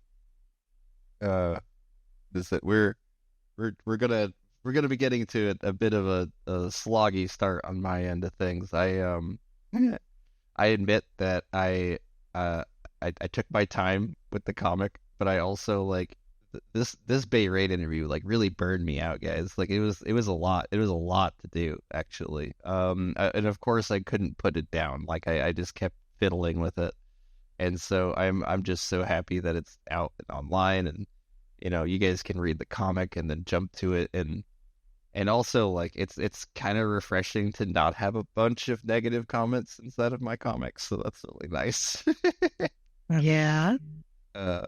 But yeah, it's just one of those things where it's like I'm getting compliments for the art style, but I'm like purposely limiting myself in significant ways. Like I'm doing a webcomic format. I'm not trying to like be like, but this is my true self. I think people think I am trying to do. And I'm like, no, this is me being really goofy, like even goofier than I normally am. So like I just want to emphasize that. I hope people can see my take on like mouths and expressions and stuff though, and be like, oh wait, those are all hand drawn, huh? Like for the most part, yeah. But yeah, we're gonna be getting into some Niji 6 in painting here today. That's for damn sure. There's a lot of cool stuff we could do with it. There's also a lot of things that I feel like doesn't really match people's expectations of of just like what you can do with it versus DG5 or whatever. But I could tell you guys this right now. You can in-paint with either one of them. So if you get stuck with one, then switch to the other or whatever. But we will be doing our best to stick with V6, DG6 as well, whenever we're doing prompting. I'm having a little bit of issues getting like my image prompts to read the same reliable way that I'm used to with Niji, but like just adding 1 or 2 words to help reinforce it does a lot. So at least so far with me. Yeah, expectations dashed. I keep alternating between 5 and 6.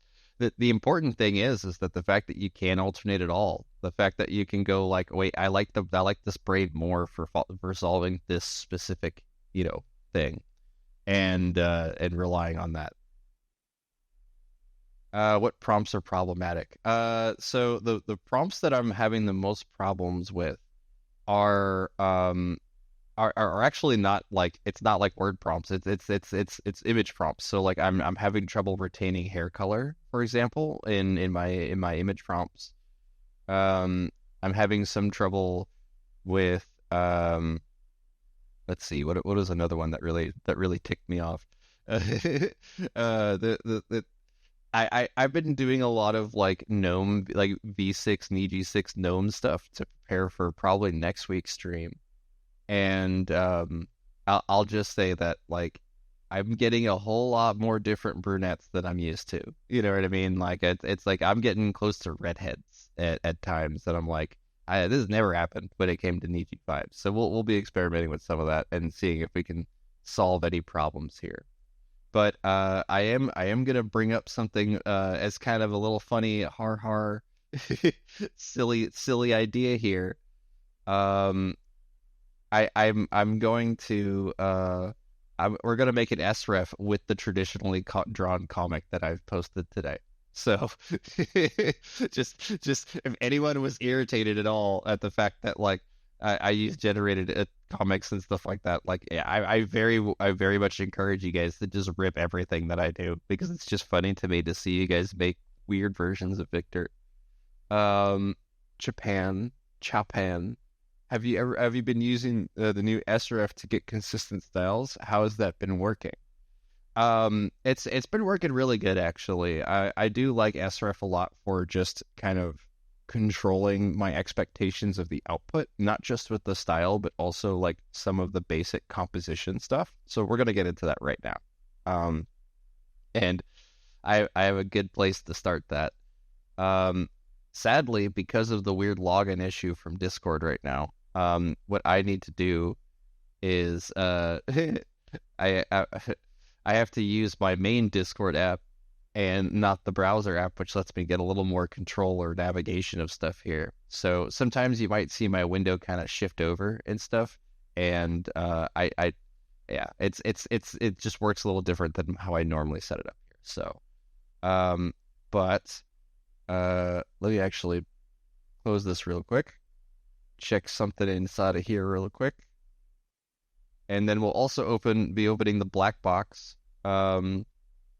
The black box is where you can submit your original characters to the stream. So if you want to see your character get turned into a full turnaround sheet and potentially, ejected into all sorts of stuff, then just submit them here. Eventually, yeah. Thank you so much for that, Kinky. I appreciate that. The inside of VC Text, you will find the link for that. But I am actually going to include this here, and then for now, I'm just going to post this inside of VC Text so I have it. And then I will bring this back to Midjourney VC Create and explain where to find us. Because this always happens. This always happens inside of these streams. There's a couple people who are like, I want to participate, but I don't know where. It's very, very easy. If you go to Discord, on the inside the Midjourney Discord, you're going to find a bunch of channels on the left side. Scroll all the way down until you're past the general channels. You'll see VC Text and VC Create. VC Text is where the text is popping up on the left side of the screen for you. And then VC Create is where you can prompt together. So if you have a prompt that you like, that you are working on or whatever, you can use /show to bring that prompt into here and let everyone else kind of jump in on it and experiment, do that kind of thing. So I see we got a cut of Lizzie. Lizzie's already on that gnome train. I do have a new V6 a Niji 6 gnome that I will be posting next week. One of the reasons I realized that I have to be careful now is because you guys go so ham with it that I'm like, if I post anything quote unquote official or whatever, or just anything at all, it becomes like this kind of semi-official like expectation. So I want to make sure I get everything right with gnome, and then Sage, and then everyone else too. So awesome. Try to see if I have the hair issue as well. It comes with in painting, and I'll show that off here in just a moment. Princess Lux, aloha. Love the new comic book. Always awesome to see your original drawings, even if you're beating a poor horse. Yeah. I had no idea whether or not Bay was going to be down for that level of cartoon violence, right? But it was really funny because I had drawn an alternative that's far more tame, like it's me poking a tiny horse that's already dead, like that kind of thing. But he was like, no, go for the full violence. Let's go beat the crap out of that horse. And I'm like, all right, yeah. So I was all down for it. It is a pretty screwed up saying, to be honest, but it is funny though.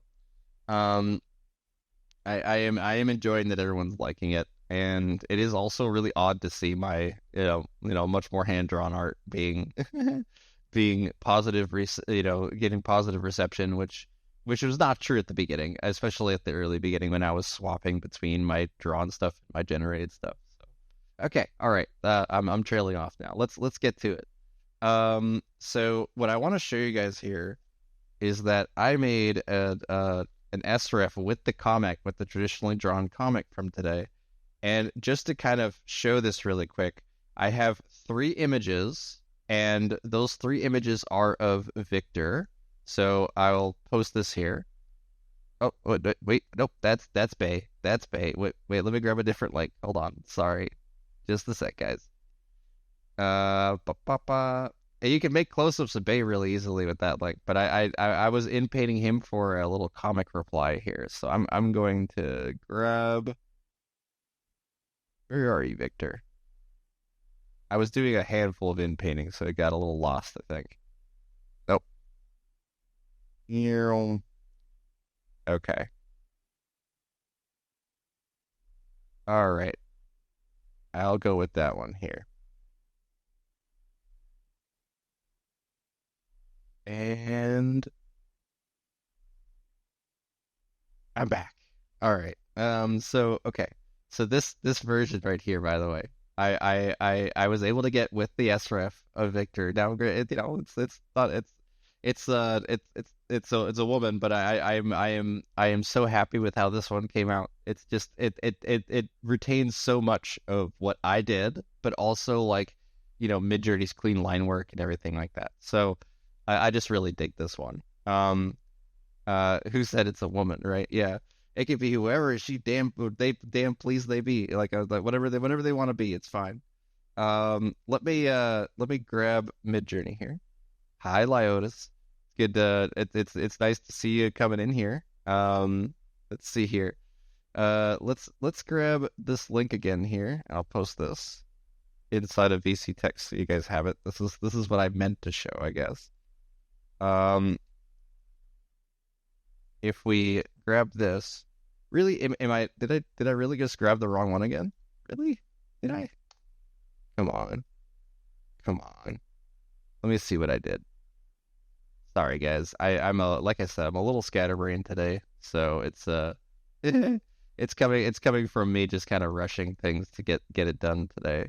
But I am stoked to do this because like whenever we're able to SREF anything traditionally drawn, even if it's from me, it's always interesting to see the results we get because we get a comparison, right? We get to see what it did right, what it did wrong, that kind of stuff. And at least for me, yeah, let's go with this one here. This one has to work. Yes, it does. Okay, cool. But what I really like about this here is we get this direct side by side, right? So I will now post this inside of VC Create, but I'll also post it inside of VC Text here. There we go. Okay. All right. Check this out. Yeah. So, whoops, I didn't do Niji. That's all good. Let's do Niji on that one. You already did it for me. Okay. Sweet. What I mostly want to show you guys here is, so that's Bay. You know, you can see what it's doing here is it's doing an image blend of these 3 here, but then we're source referencing the actual comic that is inside of the SREFs here. And it's just 2 SREFs side by side. I don't really know if like what method works best yet, but it seems like if you combine multiple comic panels into one, like into a single SREF, it does a really good job of just kind of navigating what you want to do.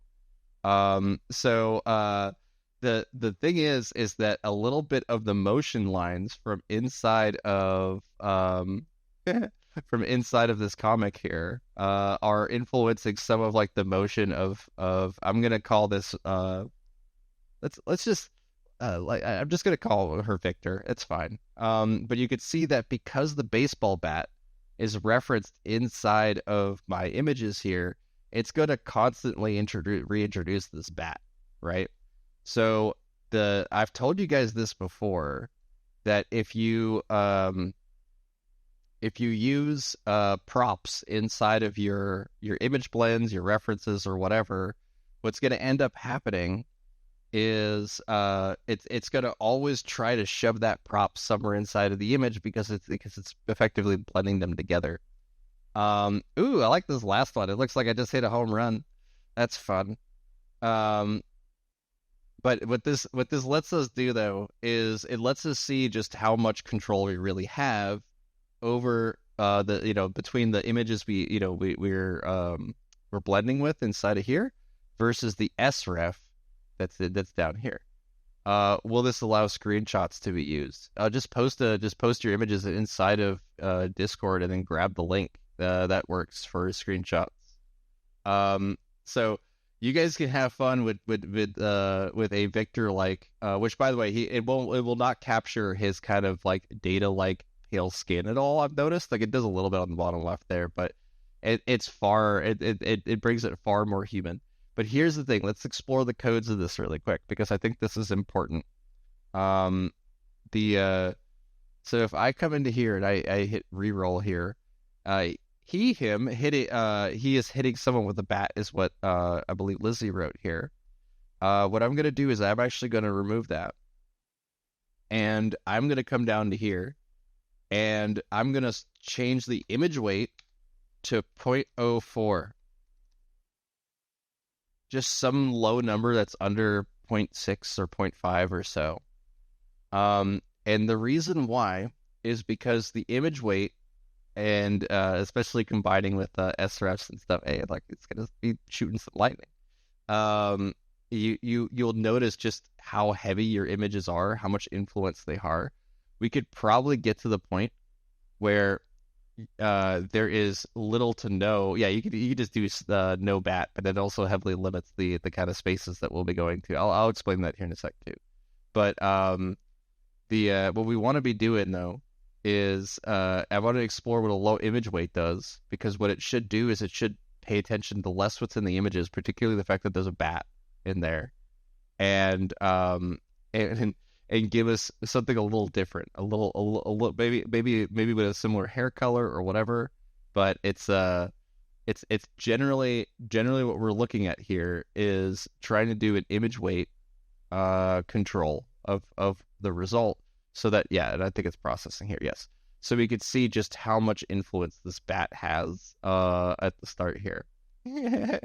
I'm really worried about the bat just yelling at me or something. It's very loud poppy cartoon effect there. Yeah, there's Vicky, right? Yeah. Okay. All right. So this is what an image weight of 0.4. Okay. And you can see the bat is still there plenty, right? But we could just do a negative like we saw here earlier, right? Do a negative for bat. But let's see if I look at that one really quick. Oh, I'm surprised you got another character in there. It was harder for me to do that. But let's see, where's the no bat one? Probably down here. Oh, here we go. All right, so yes. So you're already jumping ahead on me a little bit this one here, but if you do the source weight at a high number, it's more likely going to pull some of the comedy or action from it. So I'm like punching and beating with a bat than the last one there, which is entertaining. But I was looking for the one with low image weight. Just a moment. What am I looking for? All right. The important thing here is that if you add any words whatsoever, Victor's going to change. Victor is going to change in some way that is probably fine for just like reference or posing and stuff. But if you really want to retain this character as much as possible, you can use the negative prompts like hyphen no, and then say, I want I don't want there to be a bat or whatever. But the better solution is to simply edit the images so that they don't include a bat. You were looking for the negative on no bat and it disappeared. Yeah, right. I'm curious where it went, but it's all good. But the main thing I want to show you guys though is that we're just going to use the sref of the comic itself. Okay. I'm going to paste that. And then I'm going to give it a premise. So I'm going to say comic panels. Let's let's say comic panels depicting two people in the desert. Why not? And then I'll set the aspect ratio to 2:3 and then submit that. The idea here is that we're going to work with the base SREF first and then increase the number higher and higher, and then do an injection of Victor so we can maybe get like, some more variety out of the results we're getting. Because don't get me wrong, it's really cool to see you guys like putting text in there and basically starting to retain like some. This last one here is probably going to be very Victor like, honestly, but it's neat to see you guys going ham on it. The main thing is that like, we're, at least from a cartooning perspective, right? There isn't a lot of let me drop this down a little bit here. There you go. That there isn't a lot of continuity there, right? And if we set the image rate really high, that means that the results are just very similar to our images that are in here, which is what we want. But we want to be able to have some diversity, some creativity, and at least in my experience, I've had a lot more fun, especially when it comes to saying, hey, I want specific backgrounds or anything like that. It's a lot more fun to work with an SREF like this. So let's take a closer look at this here. So I said two people in the desert. There's a guy on Reddit, I think he's a kid. His name is like Buckets, and he only replies with buckets on everything. And the fact that this first one is just a dude looking at the bucket that's hidden over here is kind of funny to me. So it's more like a feeding trough than a bucket necessarily, but it's fine. I'm gonna up-res that one. The main thing that I'm kind of pulling at this though is that it's retaining my choices from the comic, right? Look at the way that the color in the sky and the ground are. Look at the way that the composition is of two characters standing in a flat composition. The one next to the bucket looks like a Jawa. Yeah, right. It is funny, just the kind of like influences you see, like the biases. It's clearly Star Wars on the top right. You know what I mean? But it's this weird like cartoonified version of it. But now we can kind of look at this here. And it's kind of like a zombie-like character or whatever. But what I'm going to do is we will take Victor from our references here. Where is that? I need to scroll up a little bit. There we go. We need to take him here. And I'm going to do an injection with him instead, because I know that people asked about that already when it comes to the injections here. And we'll also do some higher source weights and stuff. I'm liking the top left one here, honestly. That one's pretty rad. But if I now do a vary region, and then I simply include those links, we're going to try to repair this image with just the links here. So he was wearing blue jeans and all that stuff, but we don't want to select the whole character. There's a good chance that it might work if I like select here, because the shadow there might imply that he's there. But instead, what I'm going to do is I'm going to work on him chunk by chunk here. So let's focus on the head first and kind of imagine where the hair is going to be and all that kind of stuff, because that's the biggest difference between this bald character and also the fact that it's a zombie. It probably saw the dead horse, and was like, okay, that's a dead guy too, or whatever. In terms of like the image interrogation and whatnot. So we're gonna go with this off of defaults first, and then I'll do a high image weight and a low image weight to show you guys that here. And we'll just kind of take it from there. If you have any questions or anything like that, you can find VC Text in Discord. Just scroll all the way down till you get past the general channels, and you'll see VC Text, and you can ask your questions here. Niji6 keeps ripping Victor's shirt off. It does. Very common for my results to show that, actually. Look, I love the force perspective that it introduces sometimes with props, right? But you can literally force the force perspective. by writing forced perspective. Like, if it's saying like I'm holding something at forced perspective, it means that like or I'm looking at it at forced perspective, I'm forcing a certain look or a certain aesthetic or whatever. I'm forcing a certain camera angle, an exaggerated wide angle camera angle. Okay. All right, now let's take a look at the results here. Look at that. That is suddenly like the top right one is so much closer right off the bat in terms of some of the like the hair color. The hair decisions and stuff. But let's try now with a higher image weight.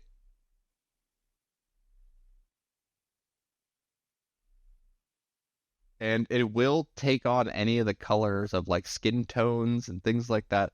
Luckily, it's only a little bit of the hands, so I'm just going to highlight over the hands. And that's it. Keep it at that. And then set the image weight. We're going to do a high image weight this time of like 3. That's the maximum value for DG6. All right. You got a question here. Silly question. There's the silly questions only would probably be a good premise. A silly question: when you change region and add an image like you just did, if the reference image is not the same style, will it convert to match the rest of the image? For example, if I insert a photo of me, would it start to turn me into an art comic style? It's, to me, like the only way that I'm able to force it to look like the image that I'm injecting is to set the image weight really high. So at IW3 would be the parameter for that. And then only like include both the character as an sref and their image references. So it's kind of a wacky way to do it in that regard. But like if I say like let's take a look here. We're about to get finished here, the high image weight version.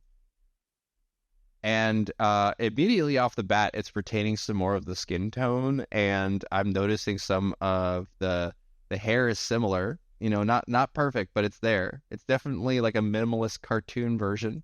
I'm going to go with the first one here. So the thing is, though, is it's this high image weight that lets me say, hey, I'm forcing it to not look like how it wants to go and more look like my images. So if you wanted to cartoonify yourself, right, you would have a very low image weight, probably. And then Rhapsody's like off the bat, ha, ha. Yeah, right, yeah. No, I recognize that I'm going to be full of puns today that I'm completely unintentionally saying.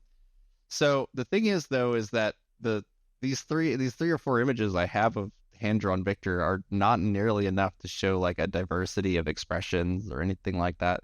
So the results are very plain too, right? They're just kind of a straight face kind of thing. What I can do now is I can rely on some of my older work, which I've done for Gnome a couple times. I can rely on my older work to try to force a certain expression out of Victor. I could just write it in there too. But in order to kind of look a little more how we know him or whatever, we could just run Victor. But I have all the images here. Now I am going to drop this image weight, just delete it to defaults for now. And I'm going to write in there, angrily yelling. Make sure that I have enough of the chin and stuff like underneath, because you have to imagine that like when you talk, right? Look how my character is talking right now. The chin moves down when I talk. There's little bits of movement. Everything technically gets kind of shifted and moved around when you're doing this stuff. So like, especially when you're talking, so you have to make sure you select plenty of extra area. But I also want to make sure I can still see the neck so that it remembers, okay, yeah, I have to make the neck make sense, but I need there to be enough room for talking or whatever. So I'm going to do angrily yelling for now. And then we'll probably put a speech bubble here where he's just like, shut up, you're a bucket. Like whatever. Because the bucket's talking on the first panel, so we can make him yell. He's like, shut up, you're a bucket. Okay, I'll submit that. Let's see here. Okay, can you clarify fixing an image? So when I say fixing an image, I more mean like injecting new context to it, right? So like don't really know whether or not it's good or bad or whatever. It's just a matter of seeing whether or not you can bring the image closer to whatever you have in mind or whatever you see through the kind of noise, the smattering of random regurgitated art. You can then curate it and make it right to your eye. And the better you are at doing art, the more stricter you're going to be about their choices in the selections you make. Okay, let's see here from Mojam. Do you find any use for seed when you're already injecting multiple images for inpainting and SREF? I don't use seed. I specifically don't use seed. Now, granted, the reason why I don't is because the results are so sterile. Like they're so like I recognize why they're sterile, but like they are so incredibly sterile for what I want to do. So I usually allow the seed to just remain randomized every time. Let's see here. Can't wait to have this for photorealistic. You're mastering so well though with comics. It should work for just about anything, but understand that live action has a lot more variables. I'm taking advantage of the fact that with cartooning and minimalism and all that stuff, it's a single tone of color that.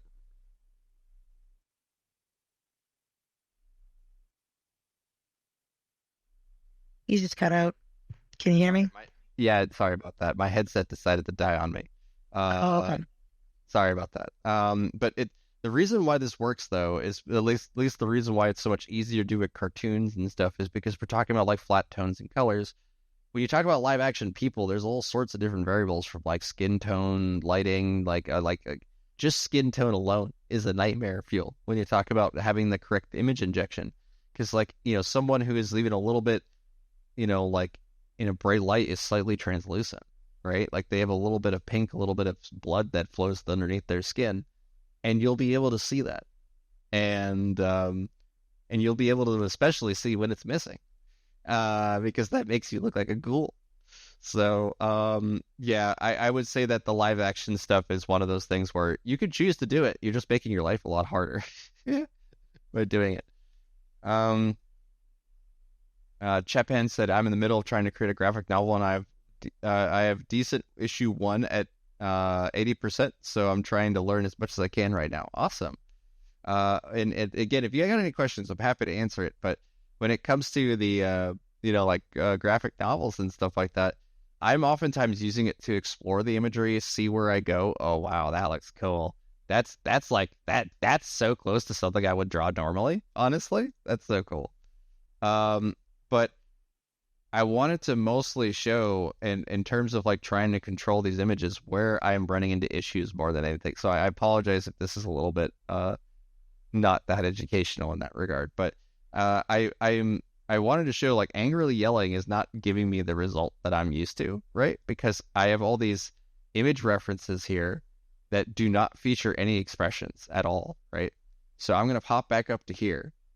And I'm actually gonna throw in my original Victor in here, the one you guys are familiar with here, and that is done with a saved character / prefer. I'll get into that here in a bit. One of the things that you guys might have noticed is that your image links are breaking for some of the images that you have for your comics and stuff like that. Your characters, I mean. The reason why that is because Midjourney is there's this. You're gonna notice that if you see discordapp.com on your images, that means that your image is probably like a legacy file and it's fine. But if you're the thing is though is that at some point Discord enabled like an execution code inside of the images, right? So a lot of the more modern images that you guys are going to be posting, you're going to notice that inside the URLs will say .midjourney. cdn.midjourney.com now. So the hosting switched over. And yeah, okay, all right. So there we go. We did finally get the yelling, but again, I am injecting the Victor I know, which is a little different. Doesn't look the same. But he has a lot more expressions inside of his sheet here. So I'm going to up-res this first one here. And you could see, like, yeah, I'm talking dismissively, but I got spiky teeth now, which is unique to the Victor, the anime Victor, right? So, and again, it's darkening the eyes significantly. So let's try to fix that really quick. Whatever you guys are doing here with the bat and the sword, yeah, I'm very curious to see what kind of comics we end up making here today. But I am going to grab yes, this one right here. Okay, this one. Yeah. The original images of Victor here. And these are all full bodies, right? And the problem with the full bodies is that it's going to kind of confuse the results a bit. So, like, if I basically come up to here, like in more of these desert comics, come up to here, I'll grab the original images that I have. Again, I'm not doing any text in here. I'm really trying to show that I'm using high image weights to better control some of these results here. Something like that should work to try to get the eyes back here. I could write eyes and then encourage that. But if this doesn't work, then what I usually end up doing is going through my images and picking one that I think is the closest to whatever I'm injecting into, and then manipulate that single image to be the reference. Okay, so almost all these are the same, so it's not a big deal. It's also why in so many of the results you guys are seeing, Victor is always looking at a certain angle. It's because he's just combining all the different images, sure, but they're all the same angle. So I like how you guys have turned me into Negan, by the way, from Walking Dead. Like the spiky bat is just so funny to me. Like this is like we're gonna screw up some people good with this thing. Okay. I see here that Japan's that I just really sadly suck at drawing, so trying to let Midjourney do the work for me. And I do want to interject that just because I did do a hand drawn comic today for you guys, right? The thing is that like you won't get any better at drawing unless you do it, right? And this really shouldn't be used as a like an alternative to drawing, but instead as like a complement to it. You'll notice that none of the generated Victors that we have here, like they sure it has some arbitrary commonalities. They're wearing a gray shirt, blue jeans, spiky hair, that kind of thing. But it doesn't have any of the kind of like the character that I would say like I speak with, right? There's a little bit on the bottom right. I think some of the mouth might have retained. But you'll never really truly be able to, to be a cartoonist unless you learn how to draw. Because Midjourney is the median of many things. It's the averages of so many things that it'll never really be truly self-defining in that regard. Even Victor's hair here, has this lean to it that will just remind me a lot of other characters, kind of Lupin-esque characters and stuff. But it's a very valuable skill. I recommend it. To keep working at it. Don't let Midjourney and other image generators kind of deter you from doing that, because it'll only be more beneficial for you moving forward, especially editing these images later. Seriously, I'm like so excited about it because I don't know if you saw earlier, I put a little slideshow in the chat. Slideshow? Yeah, it's like 2 minutes, but the thing is, it's the first couple and the last couple of pictures are drawings that I did of people that I know. The Nice. images in the middle are all of a town, right? Mm-hmm. It's like loosely based on Salem, and Okay. and I used the first image, only one image of mine, as an SREF, and like now I don't really like drawing architecture and cities and stuff like that, but now if I need to, I can just draw my people in, and it makes it easier. It's a tool for artists, you know what I mean? Absolutely. Yeah. You can pick and choose your battles much more easily when it comes to generated imagery now. But every single picture of like the landscape and the town in the middle before, like if it's a person, I did that. But all of those pictures are done in my style using SREF. Yeah, that's awesome. It's so cool.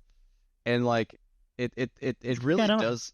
Yeah, right. It's so cool to be able to be like, hey, I have a whole bunch of references here. Please try your best to retain the line art, like the line weight, some of the composition choices. There's a whole bunch of factors that goes into source referencing. But I love this, Kinky. This is so good. Thanks. Yeah, it's great. I especially like the what is it? The kind of like what do you go? I would call it like rotoscoping almost, like where it feels like it's drawing over an existing image and then just making it in a different way.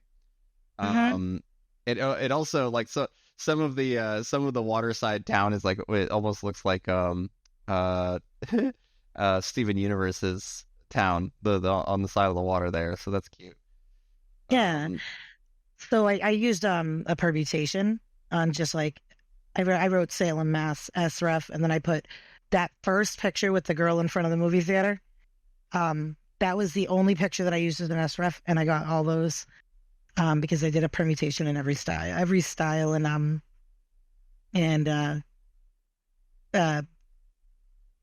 weight that Nice. that it would do.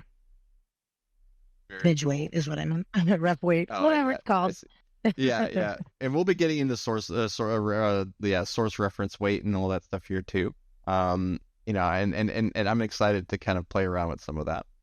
But you can see here though that when I re-injected Victor into the I would say this last one is perfect. Sorry, the third one is perfect for what I wanted to show you guys here.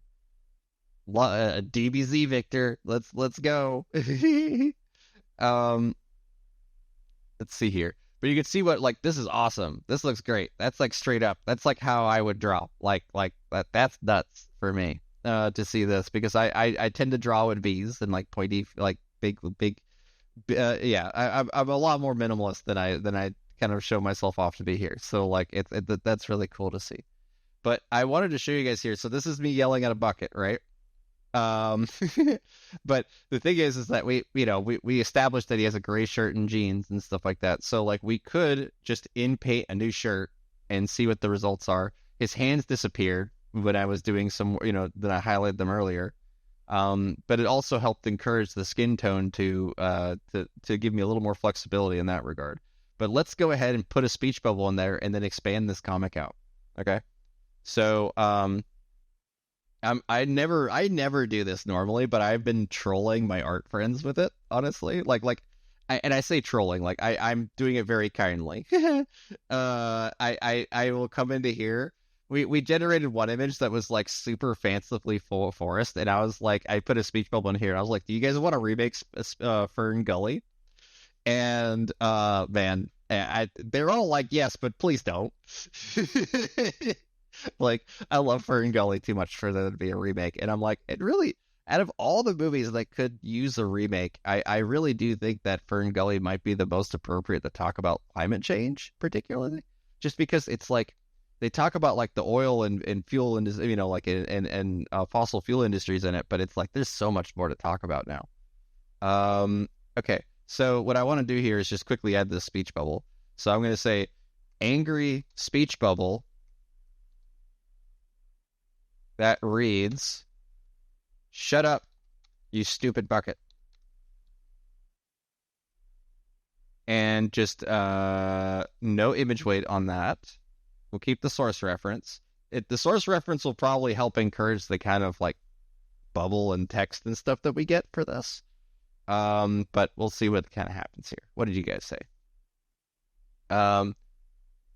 I have a lot of hate by using AI art from Lyotis. Oh yeah, you will, definitely. What people do, say, or think is irrelevant. This is from Getters.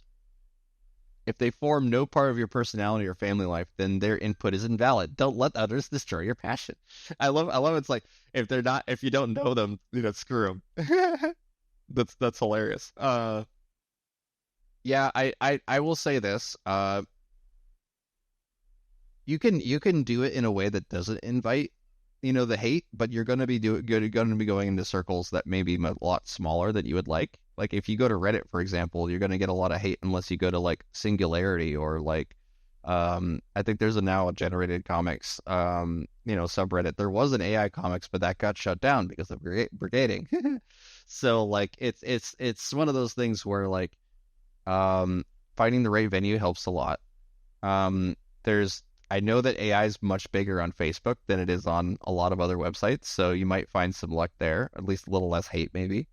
And my number one olive branching tip is to just not call it art. Don't call it art until you start doing something to it that's human, right? In painting is still like, yes, we're curating it, cool, like, whatever.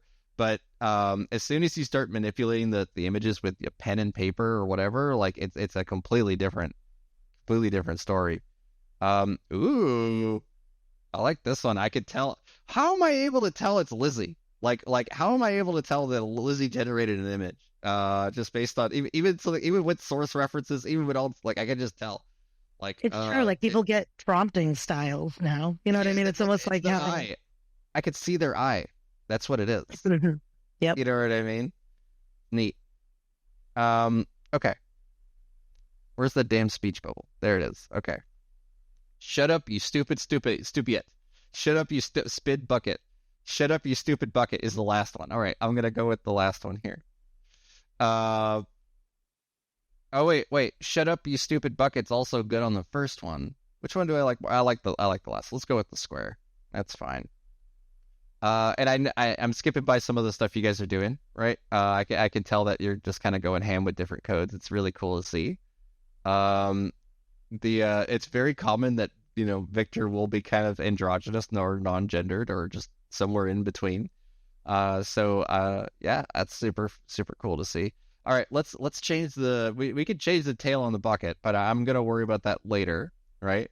It's kind of more like my belly is calling in a stupid bucket, but it's fine. We'll worry about the tails later.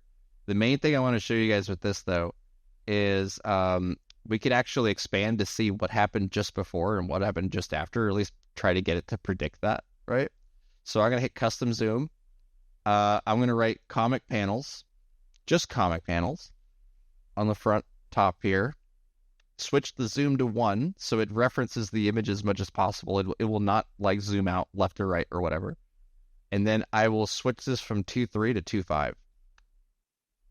If you think about it, right now at 2.3, we get 2 images. At 2.5, there should be enough room for a first and a fourth panel as well. So we'll see what we get out of that. Yeah. I love how it's like, I'm going to threaten you with the knife. And then it's like, oh no, he's got a knife. Yeah, the reactions, are oddly like that's really where the most uncanny valley thing happens with this, is the fact that your characters, the way that they interact with each other is very, very unnatural for a cartoon character, as weird as that sort of says to say, or that it is for me to say. There's an element of randomness, the regurgitated art part that kind of plays in full when it comes to two characters interacting. Like if you ask for a high five, it knows what a high five is and then draws basically off of that high five and then fills in the characters after that. And like the thing is that like there's so many interactions that are not like the subject matter, like the center like point of the comic or whatever, of the image that you're working on. And that's really where some of the confusion gets introduced. So we could see here that we didn't get any comics just yet, and that's fine. I was expecting this for the most part. Yeah. Okay. So let's come down to here. Yeah. So you can see here that when I asked for comic panels, I didn't get any comic panels. That's fine. What we're gonna do is we're gonna re-roll this. Oops, not that one. We're gonna re-roll this one, and then I'm gonna add a chaos of 5. And we're gonna try to re-roll that. It's a very small chaos value because I don't actually want it to diverge too much. But we can also, just for the sake of experimenting here, I can re-roll this and apply a weird of, let's just put 1,000 in there. Why not?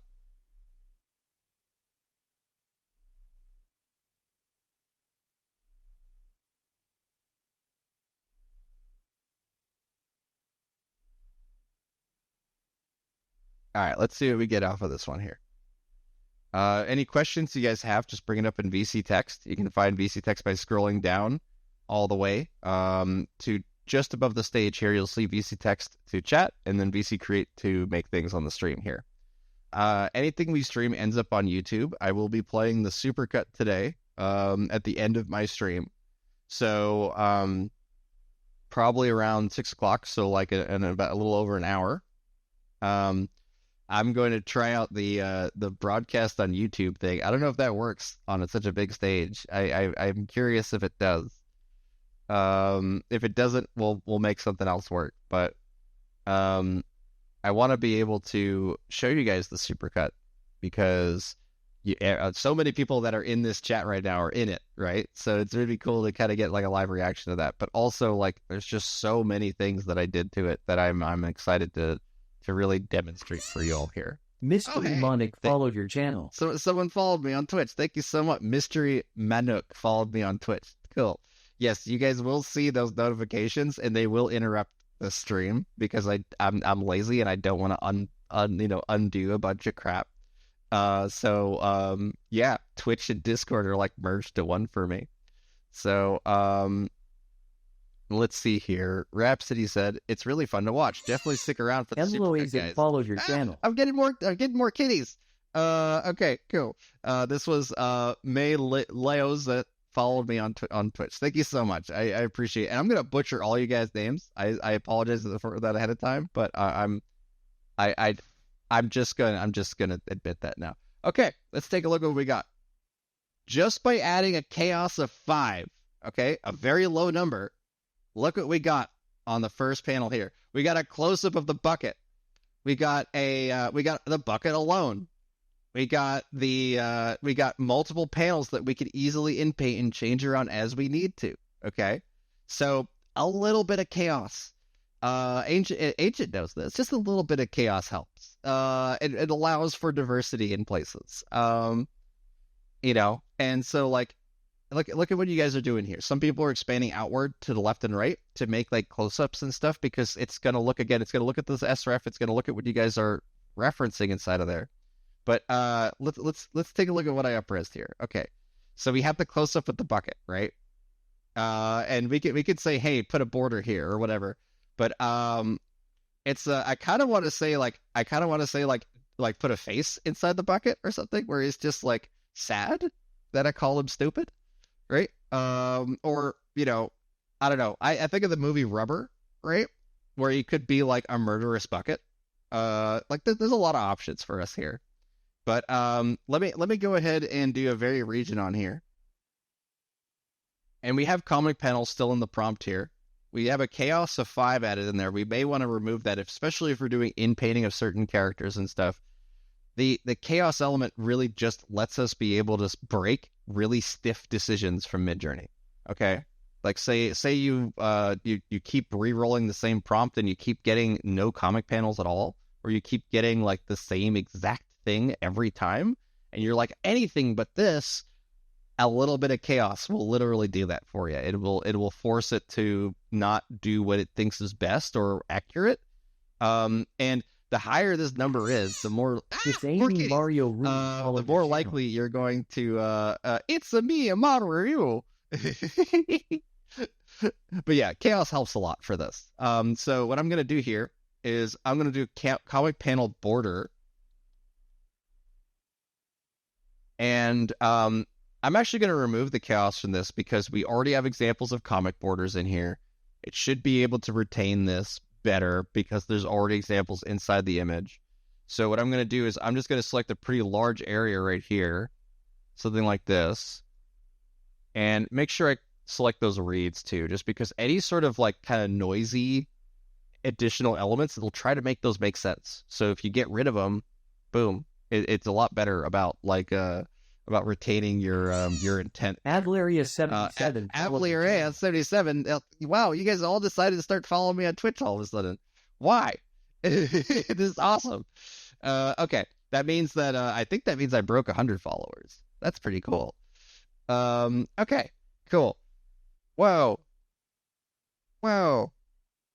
There's some cool stuff going on here. Very Mad Max. Oh, whoa, I'm on a motorcycle. That's awesome. Okay. All right, cool. You guys getting me? Have Twitch, don't use it. Okay, thank you. Okay, look at this Grumpy. Look how grumpy he is. That actually is way more accurate to Victor, honestly. You did a really good job on this one, and I can already tell it's Lizzie. Yeah. Okay. Awesome, Lizzie. Good job. This is great. Now I will say, Victor with facial hair looks better. But it's for me personally, I don't put facial hair on him because I'm like, oh no, everyone already thinks I'm a basement dwelling AI troll. Like, I really don't want to add neckbeard to the list. Oh, look at this. Oh, wow. You guys put it in Anime Victor in there. That's awesome. Oh, look at the dead horse. There's a lot of horses here. Wow. That's a lot of blood. I'm going to move on. Okay. Did it do the comic panel? It's still generating it. Probably not. Let's see. All right. So it added a bit of a border or like a sand line to it. Which is fine. I mean, that's not too bad, but it's not what I intend. The thing is, this is one of those decisions where I would go, it's much easier for me just to draw a white bar in Photoshop. Okay? Like that kind of thing. I'm just showing you can do it. I mostly want to come up into here and do Very Region again. But this time, I'm going to keep that chaos in there. Let's see if that's able to fix it alone.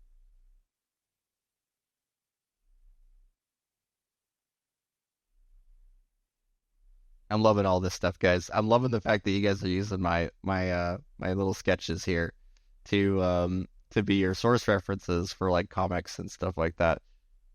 Very cool to see. All right, from Mojam. How would you put Victor, the character, in a new environment, i.e. watching TV at home? First prompt is using sref or also multiple images of Victor. Awesome session, thank you.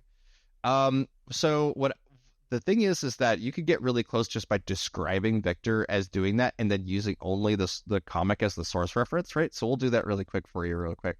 But what I find it better, in order to get kind of a median or like a nice middle ground between those two of hyperderivative and non-derivative. Okay, yeah, we did get the comic panel though. I know I'm a bit scatterbrained today, but look at this. By adding a chaos of 5, boom, we got a comic panel border right there. So there you go. Now the bucket has depression. Okay, so let's see here. If I now go wonderful underscore world kitty. underscore of underscore stuff. Wonderful world of stuff. Thank you for following me, man. Thank you. All right. So what I'm gonna do, I'm gonna say watching TV. Let's see here, and I'm gonna use Anime Victor this time. Just because like I think it will show a good divergence here. Because if he's wearing a black shirt, it means he's more referencing the anime version of him. If he's wearing a gray shirt, then it's going to be referencing this cartoonified one inside of the sref. So what I'm going to do is I'm going to say watching TV, and then add my image links. Oop, that got cut off for you guys. There we go. See, this is also my issue here, is I can't do 2 logins with Discord today because Discord has issues with logins for me. So I'm gonna just keep going here. But watching TV, and then I have all my images for Anime Victor right here. And now what I'm gonna do is add an image weight of 0.03, just a really low image weight, so that my images influence the final result very little. And I'm going to keep the source reference at default now, and then adjust the source reference weight to say whether or not we get a TV in there or not, whether or not it's able to see that there's a TV. Because right now it's just kind of an open field, and I will say that seeing the Franco-Belgian sky pattern, like deserty blue kind of thing that I was going for with it in all of your all's prompts is so funny to me. It's so funny that the retaining element. Look, it's the horse. Wait, that third one is very creepy. It's like 3 horses, like the 4 horses, like did a hit job. Oh no.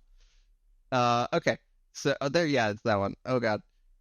So let's find the TV one. I'll see if that rendered yet. Oh, this bike's so cool though. Now the bucket has depression. Right, it does. Okay. There it is. 4 horses of the apocalypse, right? Yeah. The 4 dead horses of the apocalypse. That's what I'm laughing at now. So, and I could see one of you guys did an OpenAI thing, but here, let's take a look at this. This is what's important here. We have watching TV. I love how he's watching a dead guy on the outside of the window here. The thing is that at one point he's watching kind of like another person that should be where the TV is, right? But all these are kind of close, kind of not. But it's also, I'm using v6, not an AG6 here. But we could already learn a lot from this. Okay, Victor's art is not referenced at all. I'm sorry, the backgrounds doesn't have any backgrounds. It's just white, right, for the art. So the source referencing has the comic panels, backgrounds, deserty kind of look, but it's retaining like this like paneling, and it turned it into windows, right? It turned it into like, whatever. So like in order to get less diversity from my sref here, I'm going to re-roll this. First, I'll set this to an EG6 because the V6, when it comes to doing cartoons, is a little odd for me. But what I'm going to do is I'm going to describe this as comic panels depicting someone watching TV. V6 and EG6 are a whole lot more reliant on you guys properly describing stuff, which is also why you see this let's see, who's this? Zumster here going real hard on OpenAI descriptions of the characters here. Like, this is basically asking OpenAI, hey, overly describe this to a ridiculous degree. And that's what he put in here. And you can see, yeah, it's definitely able to retain the almost complete intention that's shown here. But we still are not human, right? We're not cartooning like people. And that really comes down to our, the ability to either draw or to at least have like a very formal knowledge of all the different ways that you could express this character. And that really is something that I don't think is very easy to do. You really do need to put the practice and time into learning how to draw to really see that. This is awesome. Okay, all right. I have to save that third one. It's just so cool to be like, I know he's all crunched down inside the bike, but it's still really cool. Where's the TV? There it is. Okay. Now we have comic panels depicting somebody watching TV here. So the thing is that the sref is capturing my Vasquez inspirations really, really hard with this one. Okay. And it definitely did it right on I would say the second and the third one. You can notice that the wallpaper colors are all the sky now, right? But it forced the comic panels. It forced the kind of logic that you would get for making comics. Happy hundo for Victor. Oh, thank you so much, Kiki. Appreciate that. Let's see here. Princess Lux said I'm dying at some of these results. I know, right? They're really funny, actually. Tatiana said, I have my own character with this method. I can create comics using my own characters too. Is that possible? Oh, yeah. Oh, 100%. If you post them inside of VC Create here as just image links, I'll mess around with them for you. Anyone that hand draws something, I am down to mess with. But the main thing is knowing what the purpose of each thing is, right? So like with source referencing, we want to try to capture the entire subject, the entire like intended goal of what we're making. So if I only include one panel or a close-up as my source reference here, what's going to happen is it's just going to focus on that one person. It's going to try to recreate that person. So like let's take Anime Victor here real quick for as an example. By the way, I love these staring at the TVs. I think that these could work. Just do a little bit of gender bending and we're good. But what I want to show you guys here is it's kind of funny when you write it out, because if you have a /prefer for your character, you can just hyphen Victor and then sref hyphen Victor. So you're just everything's saved inside of these /prefers of your characters. And I forgot to write Neji again. Darn it. Let's do that. Neji 6. Okay. So the thing is that if we do /prefer, it says option set, and then you can make up a name for your character, right?